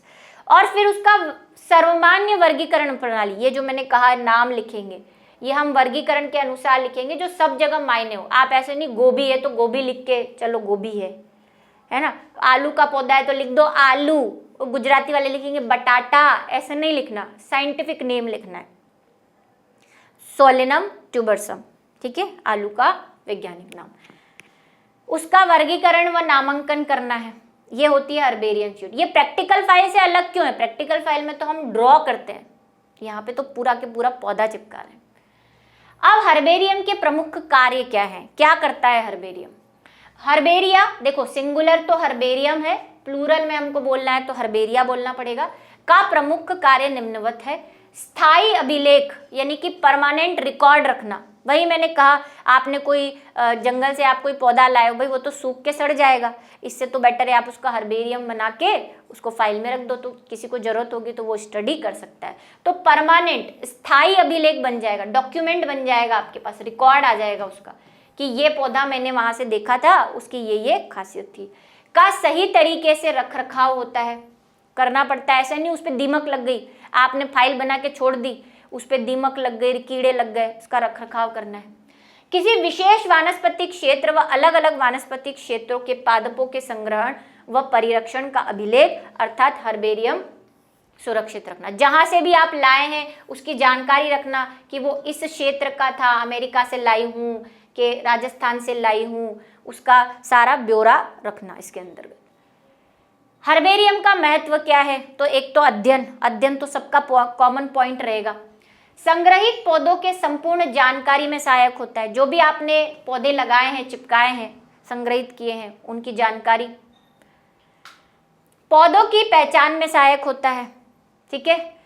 शैक्षिक अनुसंधानिक कार्यों में सहायता करता है कि जो भी आप एजुकेशनल चीजें कर रहे हो, कोई रिसर्च कर रहे हो, आपको वो पौधा नहीं मिल रहा है देखने को, आप जानना चाहते हो कैसा दिखता है, तो आप हर्बेरिया में जाके देख सकते हो। विद्यार्थी में संरक्षण की प्रकृति आपको सिखा रहा है कि कोई चीज कैसे संरक्षित करते हैं, कैसे उसको बचा के रखते हैं, है ना। अगर आपको ज्यादा देर तक उसको बचा के रखना है तो आप उसको क्या कर सकते हो, विधियां बताता है आपको। लुप्त जातियों के अध्ययन में कोई जाति जो पहले थी अब नहीं है, लेकिन अगर आपने उसका हर्बेरियम बना के रखा हुआ है तो आप उसको देख सकते हो। कुछ महत्वपूर्ण हर्बेरियम जो आपको, एक तो ये है FR फॉरेस्ट रिसर्च इंस्टीट्यूट जो देहरादून में है, जहां पे मैं गई हुई भी हूँ, ठीक है। Herbarium of forest research institute Dehradun में है, बहुत बड़ा है। इसमें एक मूवी भी शूट हुई थी, स्टूडेंट ऑफ द ईयर, ठीक है। Herbarium of the botanical research institute Lucknow, ये दो नाम आपको याद रखने। फिर है वानस्पतिक उद्यान, बॉटनिकल गार्डन्स क्या है, बॉटनी मतलब प्लांट, तो इसमें क्या करेंगे। वानस्पतिक उद्यान में पादपों का संग्रहण संरक्षण जीवित अवस्था में किया जाता है। संग्रहालय से अलग चीज, संग्रहालय में मरी हुई चीजें रखेंगे, यहाँ पे जीवित, और कौन, पादप, क्योंकि बॉटनी लिखा हुआ है, बॉटनी मतलब प्लांट। इसी कारण यह पादप संरक्षण की बहिर्स्थान विधि है। बहिर्स्थान क्या होता है कि प्लांट नॉर्मली जंगलों में या जहां पे भी मिल रहा है वहां पे हम उसको नहीं उगा रहे, वहां से उठा के प्रयोगशाला या लैब में या बॉटनिकल गार्डन में ला रहे हैं, तो इसको हम कहते हैं बहिर्स्थान। बहिर्स्थान मतलब उसकी जगह से अलग जगह पे। वानस्पतिक उद्यान में विदेशी, दुर्बल, संकटग्रस्त तथा आर्थिक महत्व के पादप उगाए जाते हैं, ठीक है। अलग स्थान पे लैब में आके हम उसको उगा रहे हैं। और कौन कौन से, या तो विदेशी, कोई फॉरेन से लाई हुई स्पीशीज हो, दुर्लभ जो हर कहीं नहीं मिलता, संकटग्रस्त जिसकी बहुत कम संख्या बची हो और हमें उसे बचाना है, जैसे टाइगर रिजर्व कर रहे हैं हम, ऐसे ही प्लांट में भी बहुत सारी जातियां होती है जो विनाश की तरफ जा रही है, तो हम उसको बचाने के लिए बॉटनिकल गार्डन में उसको उगाते हैं। जैसे पाइनस, आपने देखा ही नहीं होगा पाइनस, है ना, तो अगर आप बॉटनिकल गार्डन में जाओ तो आपको पाइनस देखने को मिलेगा। वानस्पति उद्यान में विदेशी जातियों को विशिष्ट कक्षों, अगर मान लो हम कोई विदेशी जाति लेके आ रहे हैं जो इंडिया में नहीं उगती, तो भाई विदेशों में तो टेम्परेचर कम रहता है ना, तो उसके हिसाब से आपको उस बॉटनिकल गार्डन का एनवायरनमेंट करना पड़ेगा सही, जिसके लिए हम ग्रीन हाउस भी बनाते हैं। ग्रीन हाउस, हरित गृह कक्ष बनाते हैं कांच के, ताकि वहाँ का टेम्परेचर जो है वो मेंटेन रहे। ग्रीन हाउस होता है ना, सनलाइट को अंदर तो आने देता है, बाहर नहीं जाने देता, जिससे तापमान जो है वो नियंत्रित। मेरा प्रैक्टिकल किसी ने देखा हो, उसमें मैंने ग्रीन हाउस बताया हुआ था, है ना। उसको आर्द्रता देनी है, जो भी जिस तरह का भी वो प्लांट है, तो वैसा एसी वैसी ठंडक के लिए, है ना, मॉइस्चर चाहिए तो मॉइस्चर, धूप जब चाहिए तो धूप आ जाएगी, ऐसे उनको सारी व्यवस्थाएं अलग से रखा जाता है इनको, विदेशी जातियों को। वानस्पतिक उद्यान के महत्व में बोल चुकी हूँ, सब में बिल्कुल सेम से है, थोड़ा बहुत अंतर है। वर्तमान समय में संपूर्ण विश्व में लगभग 550 बड़े वानस्पतिक उद्यान हैं, ठीक है, विश्व में, जो वैश्विक स्तर पर आवश्यकता एवं महत्व को इंगित करते हैं। पहला तो वही जो हमने आगे लिखा, यहाँ पे संकटग्रस्त, दुर्बल और विषम परिस्थितियों या आवासों में पाए जाने वाले पादपों को संरक्षित। विषम परिस्थितियां मतलब वही कि हमारे इंडिया में नहीं मिल रहा है, ये फॉरेन में मिल रहा है, वहाँ की परिस्थितियां अलग है, वहाँ से हम इसको उठा के लाए हैं विदेश से, तो फिर हमें उसको वैसी फैसिलिटी देनी पड़ेगी। तो उसके लिए तो यहाँ वाली कंडीशन क्या हो गई, विषम परिस्थितियाँ हो गई। उसको गर्मी चाहिए ही नहीं, वो तो बर्फ वाले इलाकों में रहता है, ठंडी जगहों पे रहता है। तो उस विषम परिस्थिति वाले जीवों प्लांट को भी उगा के हम रख सकते हैं, संरक्षित कर सकते हैं। यहाँ अनुसंधान तथा अध्ययन कार्यों हेतु जीवित पादप उपलब्ध कराए जाते हैं, है ना, लिविंग है ये, मरे हुए नहीं है। आपको कोई, जैसे मैंने कहा, पाइनस देखना हो तो आप बॉटनिकल गार्डन में जाके देख सकते हो। आपको कोई ऐसी जाति देखनी हो जो आपके आसपास नहीं मिल रही है, आप उस पर रिसर्च करना चाहते हो, ब्रायोफाइटा कोई देखना चाहते हो, तो बॉटनिकल गार्डन में जाके देख सकते हो। यहाँ विभिन्न भौगोलिक क्षेत्रों में विदेशी पादप का भी संग्रहण करा जाता है। एक्सोटिक प्लांट्स जो हमारे यहाँ नहीं मिल रहे, जैसे स्ट्रॉबेरी, कीवी, जो हमारे इंडिया के नहीं है, फॉरेन के फ्रूट्स हैं, लेकिन अब हम उगाते हैं क्योंकि हम उनको वैसा इन्वायरमेंट देते हैं। तो भाई बॉटनिकल गार्डन में आप वो भी देख सकते हो। रेस्बेरी, आर्थिक महत्व के तथा दुर्लभ पादपों के संरक्षण के अतिरिक्त संवर्धन व प्रजनन द्वारा इनकी संख्या बढ़ाई जाती है। जो चीजें जिनकी संख्या कम होती जा रही है, जो संकटग्रस्त प्रजातियां हैं, जो मर रही हैं धीरे धीरे, तो हम क्या करें, उनको संवर्धन करें, मतलब उनको कंजर्व करें, उनमें रिप्रोडक्शन करवाएं, प्रजनन करें और उनकी संख्या में वृद्धि करें। कोई विदेश से कोई चीज लेके आए हैं तो भाई एक पौधा लेके आए हैं, है ना, 100 तो लाए नहीं थे, अब उसी एक पौधे या 2 पौधे में जनन करवा के संख्या में वृद्धि कर दो तो हमारे पास बहुत सारे हो जाएंगे। तो भाई प्रजनन द्वारा इनकी संख्या में वृद्धि कर सकते हैं। आर्थिक महत्व, मतलब जिससे हमें इनकम भी हो। वही मैंने कहा, कीवी है, स्ट्रॉबेरी है ना, इनके आर्थिक महत्व के प्लांट है ये। विश्व के प्रमुख वानस्पतिक उद्यान है, ये सबसे बड़ा है वर्ल्ड का, रॉयल बॉटनिकल उद्यान जो क्यू में है इंग्लैंड के अंदर, और ब्रुकहिन वानस्पतिक उद्यान न्यूयॉर्क अमेरिका में है। इंडिया के भी देख लो, हो सकता है आपको पूछ ले इंडिया के बताओ। वानस्पतिक, भारतीय वानस्पतिक उद्यान शिवपुर कोलकाता में, और राष्ट्रीय वानस्पतिक उद्यान लखनऊ उत्तर प्रदेश में। ठीक है, अब बात कर लेते हैं जंतु उद्यान की। भाई पादपों को रखा है तो जंतु को भी रखना पड़ेगा। अच्छा, एक ऐसे भी होते हैं जहाँ जंतु और पादप एक साथ रहते हैं। देखो, जहाँ एनिमल है वहाँ तो आपको प्लांट तो उगाने ही पड़ेंगे। शेर अब खाली मैदान में तो रहेगा नहीं, है ना। तो ऐसा नहीं कि जंतु है तो सिर्फ जंतु है, प्लांट तो होंगे ही, सांस वांस लेने के लिए पौधे तो चाहिए। जंतु उद्यान में प्राणियों का संरक्षण, संग्रहण जीवित अवस्था में किया जाता है। ये भी जीवित है, जिसको आप क्या कहते हो, जूलॉजिकल गार्डन कहते हो। जूलॉजिकल गार्डन, इसका छोटा रूप आप देखना चाहते हो तो जू ले सकते हो, छोटे रूप में चिड़ियाघर। ठीक है, यहाँ प्राणी प्राकृतिक आवास में रहकर उनकी संख्या में वृद्धि की जाती है। जैसे शेर को हम रख रहे हैं, है ना, मलेशिया से शेर लेकर आए हैं, अभी उनका प्रजनन करवाएंगे। शेर कम हो गए हमारे यहाँ, तो भाई उनकी जनन कराएंगे, उनको सारी फैसिलिटी, खाना पीना देंगे। जू के अंदर जाते ही वो सब फैसिलिटी उनको देते हैं। तो भाई रख के ऐसे जूलॉजिकल गार्डन में एनिमल्स को रखा जाता है।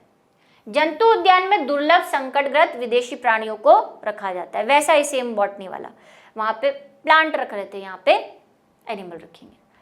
ये देखो, ये सब देखे ही आपने, पांडा हमारा है नहीं, पांडा हम रखते हैं इसको जू के अंदर ताकि लोग देखने को आए। सफेद टाइगर, है ना, जो बर्फ वाले इलाकों में रहता है, उसको भी ला के कोशिश कर चुके हैं हम रखने की, रहता नहीं है, ये मर जाता है, इसको एसी वेसी लगा के रखना पड़ता है।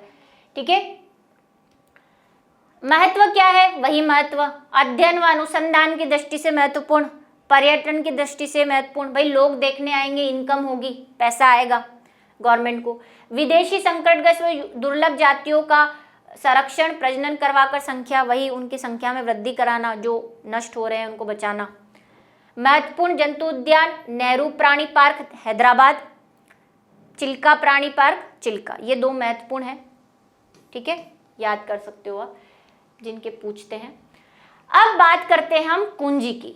इसमें लोगों को बड़ी दिक्कत होती कि कुंजी क्या है। तो हम कह रहे हैं कि हमने कोई एनिमल हमें मिला, हमने कभी उस एनिमल को देखा नहीं, या प्लांट मिला, कभी उस प्लांट को नहीं देखा। अब आपने बना रखी है कैटेगरीज, है ना, कि ये जगत है, ये संघ है, ये, इसको कहाँ पे रखोगे, कैसे पता लगाओगे कि इसको कहाँ रखना है, इसकी जगह कहाँ है। तो हम क्या करते हैं, उसकी जगह निर्धारित करने के लिए, उसका वर्गीकरण निर्धारण करने के लिए हम एक चीज काम में लेते हैं और उसको हम कहते हैं कुंजी की। ये कुंजी क्या है? कुछ नहीं, एक बुक है ये कुंजी, जिसमें बहुत सारी चीजें लिखी हुई है, जिससे आप ढूंढ सकते हो कि आपके पास जो लेके आए हो आप प्राणी या जो भी है लेके आए हो वो क्या है, वो प्लांट है कि एनिमल है, वो किस कैटेगरी में रखना है, ये आप निर्धारित कर सकते हो। तो क्या है कुंजी? वर्गीकरण विज्ञान में पादप व जंतुओं की पहचान, वर्गीकरण में कुंजी का एक साधन है। ठीक है, एक साधन है, क्योंकि हम साधनों की बात कर रहे हैं, अध्ययन के साधन। तो ये एक साधन है जिससे हम उस प्राणी या उस जंतु की पहचान कर सकते हैं और उसको उसकी सही जगह पे रख सकते हैं कि उसको कहाँ रखना है, मेमेलिया में रखना है, पोरीफेरा में रखना है, कहाँ रखना है इसको। इसके माध्यम से विभिन्न जीवों के एकांतरित लक्षण, ये एकांतरित लक्षण का मतलब होता है कॉन्ट्रास्ट या ऑल्टरनेटिव, चयन के आधार पर जीवों की पहचान या वर्गीकरण किया जाता है। कैसे? देखो, उदाहरण से समझने की कोशिश करना। मान लो मैं कोई लेके आई हूं चीज ए, मेरे को पता ही नहीं है ये प्लांट है या एनिमल है, तो वो जो बुक होती है उसमें ऐसे कुछ क्वेश्चंस बने होते हैं, जैसे कि प्रश्न 1 बना हुआ है। प्रश्न 1 में आपसे पूछा है कि आप जो लेकर आए हो वो एक कोशिकीय है या बहुकोशिकीय है।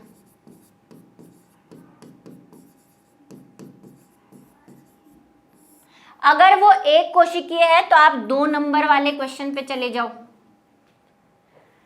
और अगर वो बहुकोशिकीय है तो आप 3 नंबर वाले पे चले जाओ, ऐसा बोला। ठीक, फिर दूसरा प्रश्न हमारे पास ये है कि वो प्रोकैरियोटिक है या यूकैरियोटिक है। अगर वो प्रोकैरियोट है तो मोनेरा होगा, क्योंकि प्रोकैरियोट में से मोनेरा ही आते हैं, और अगर यूकैरियोट है तो प्रोटिस्टा हो सकता है, ठीक है। तीसरा हमसे ये पूछा है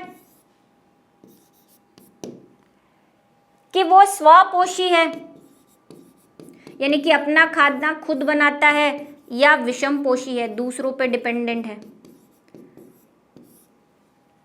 और चौथा क्वेश्चन हमसे ये पूछा है कि वो चल सकता है, यानी अचल है या चल है। अब चलने का मतलब ये नहीं कि 2 पैर ही होने चाहिए, है ना। क्लेमाइडोमोनास आपने देखा, उसमें फ्लैजिला होता है, ऐसा चल सकता है वो, उसके फ्लैजिला की हेल्प से इधर उधर तैरता रहता है। मछली फिन की हेल्प से तैरती रहती है, ठीक है। तो हमने क्या कहा कि हम जो लेके आए हैं, मान लो ये ए जो था वो, मैंने कहा कि वो एक कोशिकीय है, तो उसने मेरे को कहा 2 नंबर पे जाओ।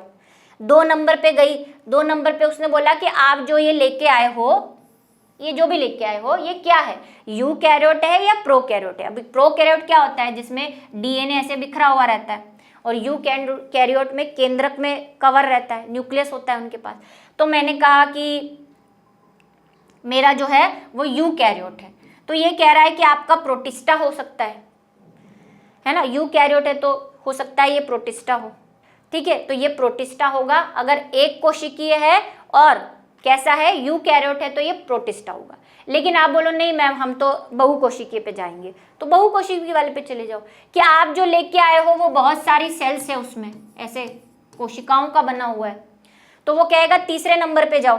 तीसरे नंबर पे हम गए तो हमने कहा कि स्वपोषी है, ये जो लेके आए हो आप, जो भी लेके आए हो पौधा या जो भी, ये कह रहा है ये खुद खाना बना रहा है या आपको इसको खाना ठूसना पड़ रहा है, देना पड़ रहा है।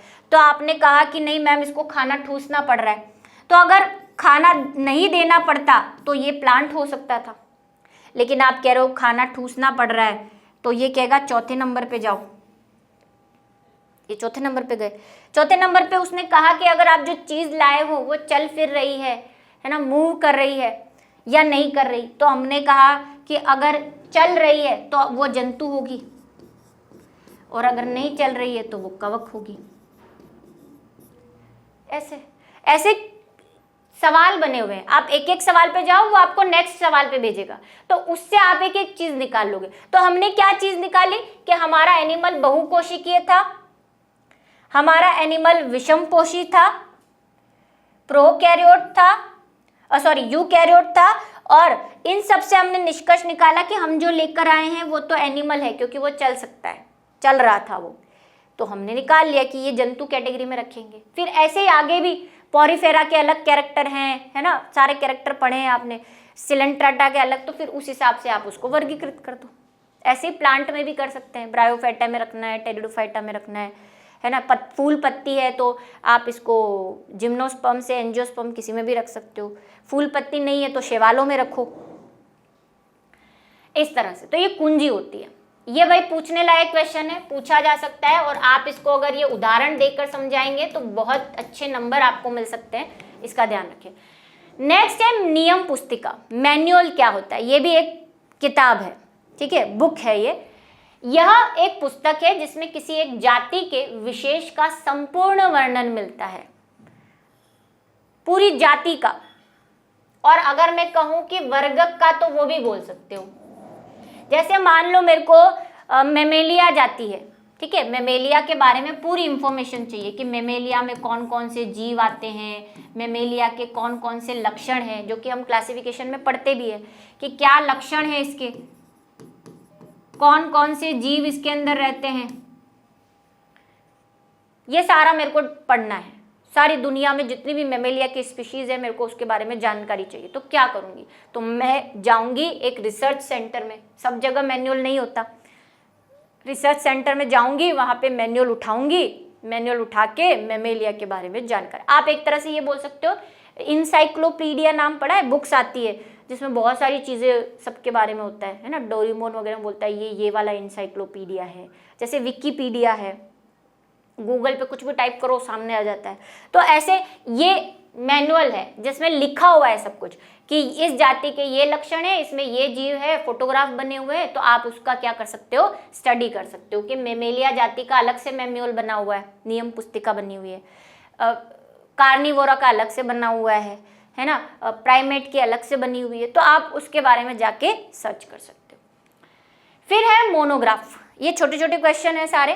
मोनोग्राफ क्या है? मोनोग्राफ किसी एक वर्गीकी संवर्ग, वर्गीकी संवर्ग मतलब वही क्या क्या पढ़े वर्गीकी संवर्ग में हमने, जाति, वंश, अब मैं उल्टा सीधा लिख रही हूँ, आप देख लेना, जगत, वर्ग, ये सब जो हमने पढ़े, ये कैटेगरीज जो पढ़ी, के जीव या वर्गक का संपूर्ण अध्ययन करना, कि भाई मेरे को कोई एक जाति नहीं करनी, मेरे को होमोसेपियंस के बारे में नहीं जानना, मेरे को होमोसेपियंस के बारे में नहीं जानना, मेरे को तो जानना है कि ये कोई संघ है, कोई संघ है जैसे ऑर्थोपोडा, इस संघ के बारे में मेरे को पूरी इंफॉर्मेशन चाहिए कि कितने संघ है, किस किस प्रकार के संघ है, उसमें क्या एनिमल है, तो वो हम किस में देखेंगे? मोनोग्राफ में।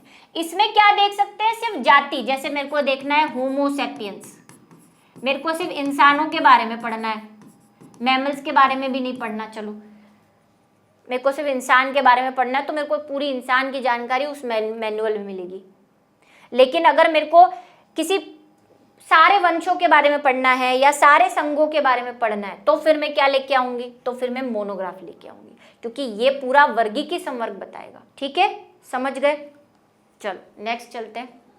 फ्लोरा क्या है? ये परिभाषा एनसीईआरटी की लास्ट में दे रखी है। फ्लोरा क्या है? एक क्षेत्र में पाए जाने वाले विभिन्न पादप जातियों का अध्ययन किया जाता है फ्लोरा में। ऐसे ही एक होता है फ्यूना। फ्लोरा फ्लावर से मिल रहा है, और फ्यूना क्या होता है? फ्यूना जो होता है वो एनिमल्स के बारे में अध्ययन।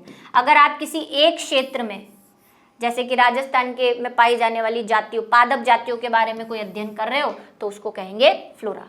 और आप राजस्थान में पाए जाने वाले एनिमल्स के बारे में अध्ययन कर रहे हो तो फिर आप उसको क्या कहोगे? फ्यूना कहोगे। किसी क्षेत्र में, पूरे नहीं, उस क्षेत्र में, पर्टिकुलर क्षेत्र में, तो ये फ्लोरा और ये फ्यूना। ठीक है, फ्यूना हालांकि एनसीईआरटी में नहीं दे रखा, सिर्फ फ्लोरा दे रखा है।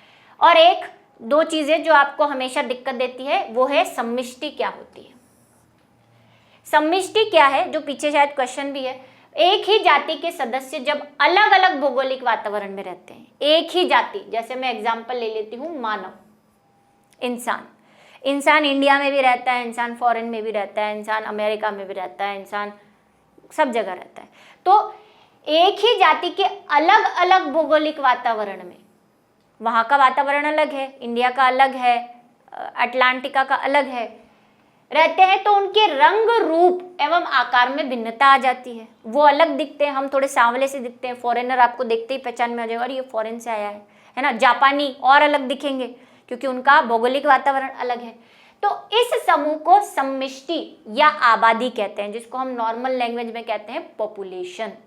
हम सब एक ही जाति के हैं, सब मानव हैं, लेकिन हमारे रहन सहन की वजह से हम में जो भिन्नताएं आ गई हैं, तो हम हमारे अपने आप को क्या कहेंगे, एक समष्टि कहेंगे, यानी कि पॉपुलेशन। जनन हो रहा है, मैं चाहूँ तो जापानी से जाके शादी कर सकती हूँ, बच्चे पैदा कर सकती हूँ, ठीक है, वो जनन हो रहा है, तो जाति तो हमारी सेम ही है, इसीलिए कहा एक ही जाति।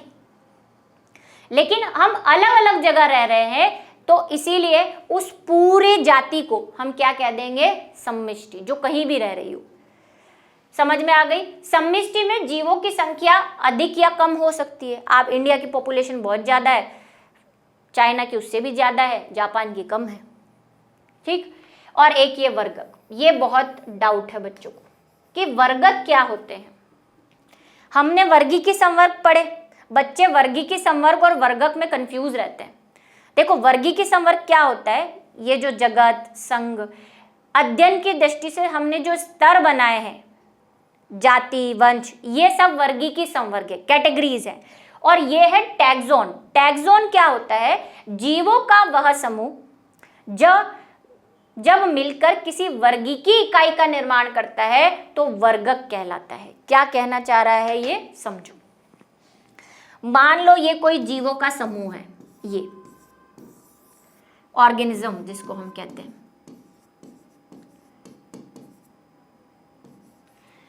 जीवों का ये समूह है। अगर इस जीवों के समूह को अध्ययन करने पर मेरे को ये पता चले कि ये सब के सब क्या है, मेमेलिया के प्राणी हैं। और मेमेलिया क्या है, एक वर्ग है, क्लास है ना, बहुत सारी क्लास होती है, एक मेमेलिया भी क्लास है, एविस भी एक क्लास है, तो रेप्टाइल भी एक क्लास है, तो ये एक क्लास है। तो जीवों का वह समूह जो किसी वर्गीकी संवर्ग, ये वर्ग क्या है, ये वर्ग वो वर्गीकी संवर्ग में ही तो आता है, उस वर्ग में बहुत सारे और वर्ग हैं। तो जीवों का वह समूह जो किसी वर्गीकी संवर्ग का निर्माण करता है, उसे हम क्या कहते हैं, वर्ग। तो मेमेलिया क्या है, मेमेलिया एक टैक्सोन है, और इसमें जो एनिमल है, जो सारे मेमेलिया के हैं, वो भी एक टैक्सोन है। इसी तरह मान लो मेरे पास है इंसेक्ट, कीट है मेरे पास, है ना, इस कीट का वह समूह। अब कीट किस में आते हैं, तो मुझे पता है कि मैम ऑर्थोपोडा के अंदर आते हैं, वैसे इंसेक्टा क्लास में ऑर्थोपोडा संघ के अंदर आते हैं। तो मतलब ये एक संघ बना रहे हैं। तो जीवों का वह समूह जो मिलकर किसी वर्गीकी संवर्ग का निर्माण करता है, ये वर्गीकी संवर्ग है ना, संघ, वर्ग गण संघ, ये सब वर्गीकी संवर्ग है। तो मिलकर वर्गीकी संवर्ग का निर्माण करते हैं, वो क्या कहलाते हैं, टैक्सोन्स कहलाते हैं। जैसे गाय एक वर्गीकी संवर्ग है, गाय का जितना भी समूह है वर्गीकी संवर्ग है, टैक्सोन है। कुत्ता, मानव, सब मानव को पढ़ोगे तो मेमेलिया पता चल जाएगा, तो वो एक क्या है, वर्गक है, टैक्सोन्स है, ठीक है। तो ये परिभाषा है टैक्सोन की, और मेरे हिसाब से मैंने आपको सेटिस्फाई कर दिया होगा इस वन शॉट में। तो आज का जो वन शॉट है वो यहीं पे ख़त्म करते हैं, जिसका आपको बेसब्री से इंतज़ार था। नेक्स्ट वन शॉट में मिलेंगे नई कहानियों के साथ, तब तक के लिए